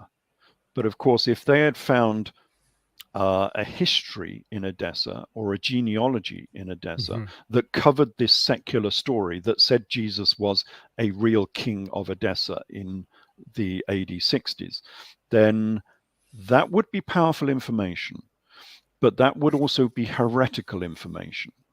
And how would you tell that story in the Middle Ages? You wouldn't be able to. You would be burnt at the stake if you told that story of a secular Jesus. And so what I think they did is, to get around this problem, they crafted the Arthurian story, because the Arthurian story mimics the gospel story in terms of this, semi-sacred king who is fighting the Romans, just as the secular Jesus character was fighting the Romans in Judea. So I think they recast this story back onto this Arthurian character in Britain, just to keep it away from, the Near East. And that became Arthurian legend, because, of course, Arthurian legend follows this same story. So within one of the manuscripts, it says that there were 3 tables that were made. The first table was the round table of Jesus and his 12 disciples. Right. It was a round table, not a rectangular one. The second table was the table of Joseph of Arimathea and his 12 disciples. And the third table was the round table of King Arthur and his 12 knights. So the Arthur and the 12 knights is exactly the same as Jesus and his 12 disciples. And then we go back to that chart that picture of the horoscope that was found in the synagogue, because it also has the 12 houses of the zodiac. Yes. So I've just shared another image with you. So this is the round table of Winchester. So this is a real round table. This comes from the it was there. This comes from Winchester, and it's a very early. Yeah, that's the one. This is the round table of Edward I. So this is going back to, when was Edward I? 13th century. So this is pretty old, this table. This is like 700 years old. And of course, this is the round table as they thought it of King Arthur, except the character here is actually, that's actually Henry VIII drawn there, but there we go. But the round table didn't actually look like this. it looked like, if I can just flip this up, it looked more like this. So this comes from a film, of course, and this is Arthurian Round Table. And it looked more like this with the hole in the center. Why? Because the king sits in the center. So this is a zodiac, as you say. So the Jesus character and his 12 disciples, or the Arthur character and his 12 knights, is simply a zodiac. And the central character, the Helios character, as we saw in that zodiac, sits in the very center of the zodiac. So the Jesus character. Yeah. I'm sorry. Aren't there also 12 gods in Greek mythology? Yes, it's following the same sort of story. Right. So it's all based upon the zodiac, and that is why we get the name King Arthur, because of course they couldn't call this guy Jesus. Of course, that would give the game away if you're trying to cover up this story and retell this story in the Middle Ages. So they called him Arthur. Where does that come from? It comes from the zodiac, because when you're drawing a zodiac, you can either draw it with Helios, the sun god, in the center, as we saw in that zodiac, or you can draw it looking up at the heavens above at the North Pole.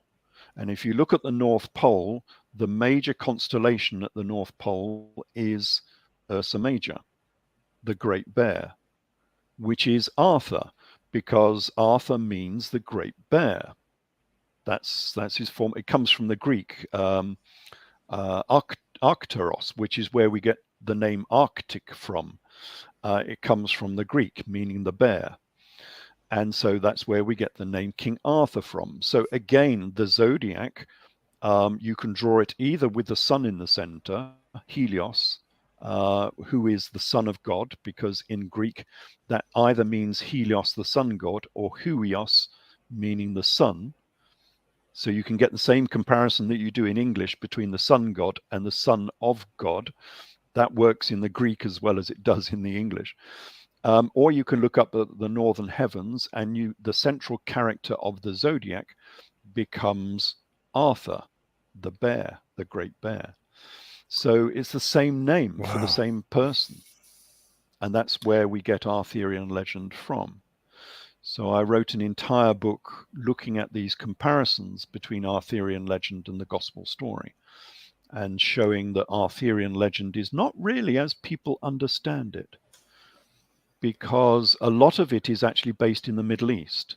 So if you read some of these manuscripts, even things like Wolfram von Eschenbach in his Parsifal, he starts the story in Mesopotamia.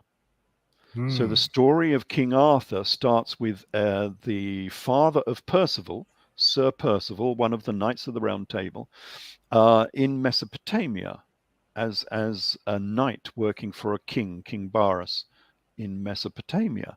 It's not quite the story that people imagine. And then we have some very heretical things in some of these manuscripts, where some of them say that Arthurian, the original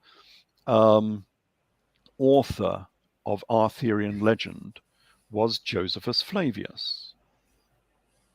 And that's a problem, because and some of the people who have researched Arthurian legend actually mention this. They say, well, the text says that the original text was written by Josephus Flavius, but that's obviously an error, because you cannot have a 1st century author writing about a 6th century king. So that's just a mistake in the manuscript. Ralph, I hate to do this, but our time for tonight has just come up. I'd love to have you back on to continue this. I'm totally amazed every time you come on the show, and I just can't thank you enough for sharing this most interesting information with us tonight. And quickly, let our listeners know where they can find out more about you and where they can buy your books. Yes, well, they're all available on Amazon. My website is edfu-books.com, so edu-books.com. I have quite an active Facebook page, which is Facebook Ralph Ellis.144, and that will take you onto my Facebook site. But yes, I'm mostly online now, so mostly it's out of Amazon, I'm afraid, but it makes it much easier for authors like myself. Well, again, Ralph, thank you so much for joining us, and I look forward to the next time you're here with us, and let's not make it so long a time apart. Yes, indeed. Thanks very much, Rob. Take care of yourself, my friend. Exo Nation, my guest this hour has been Ralph Ellis, and what a gentleman. And go online, buy his books, read it for yourself. And then we have to keep asking the question, why the suppression of truth? We'll get the answer one day. Well, that's it for tonight. I'd like to thank everyone for joining us. My studio producer, the one and only Craig West, my wife and senior executive producer, Laura Rogers. Thank you, sweetheart. And thank each and every one of you for joining us tonight, taking time out of your day, your night, no matter where you are in this great big world of ours, to be with us here in the X Zone. So until next we meet, please remember to always keep your eyes to the sky and your heart to the light. Good night, everyone.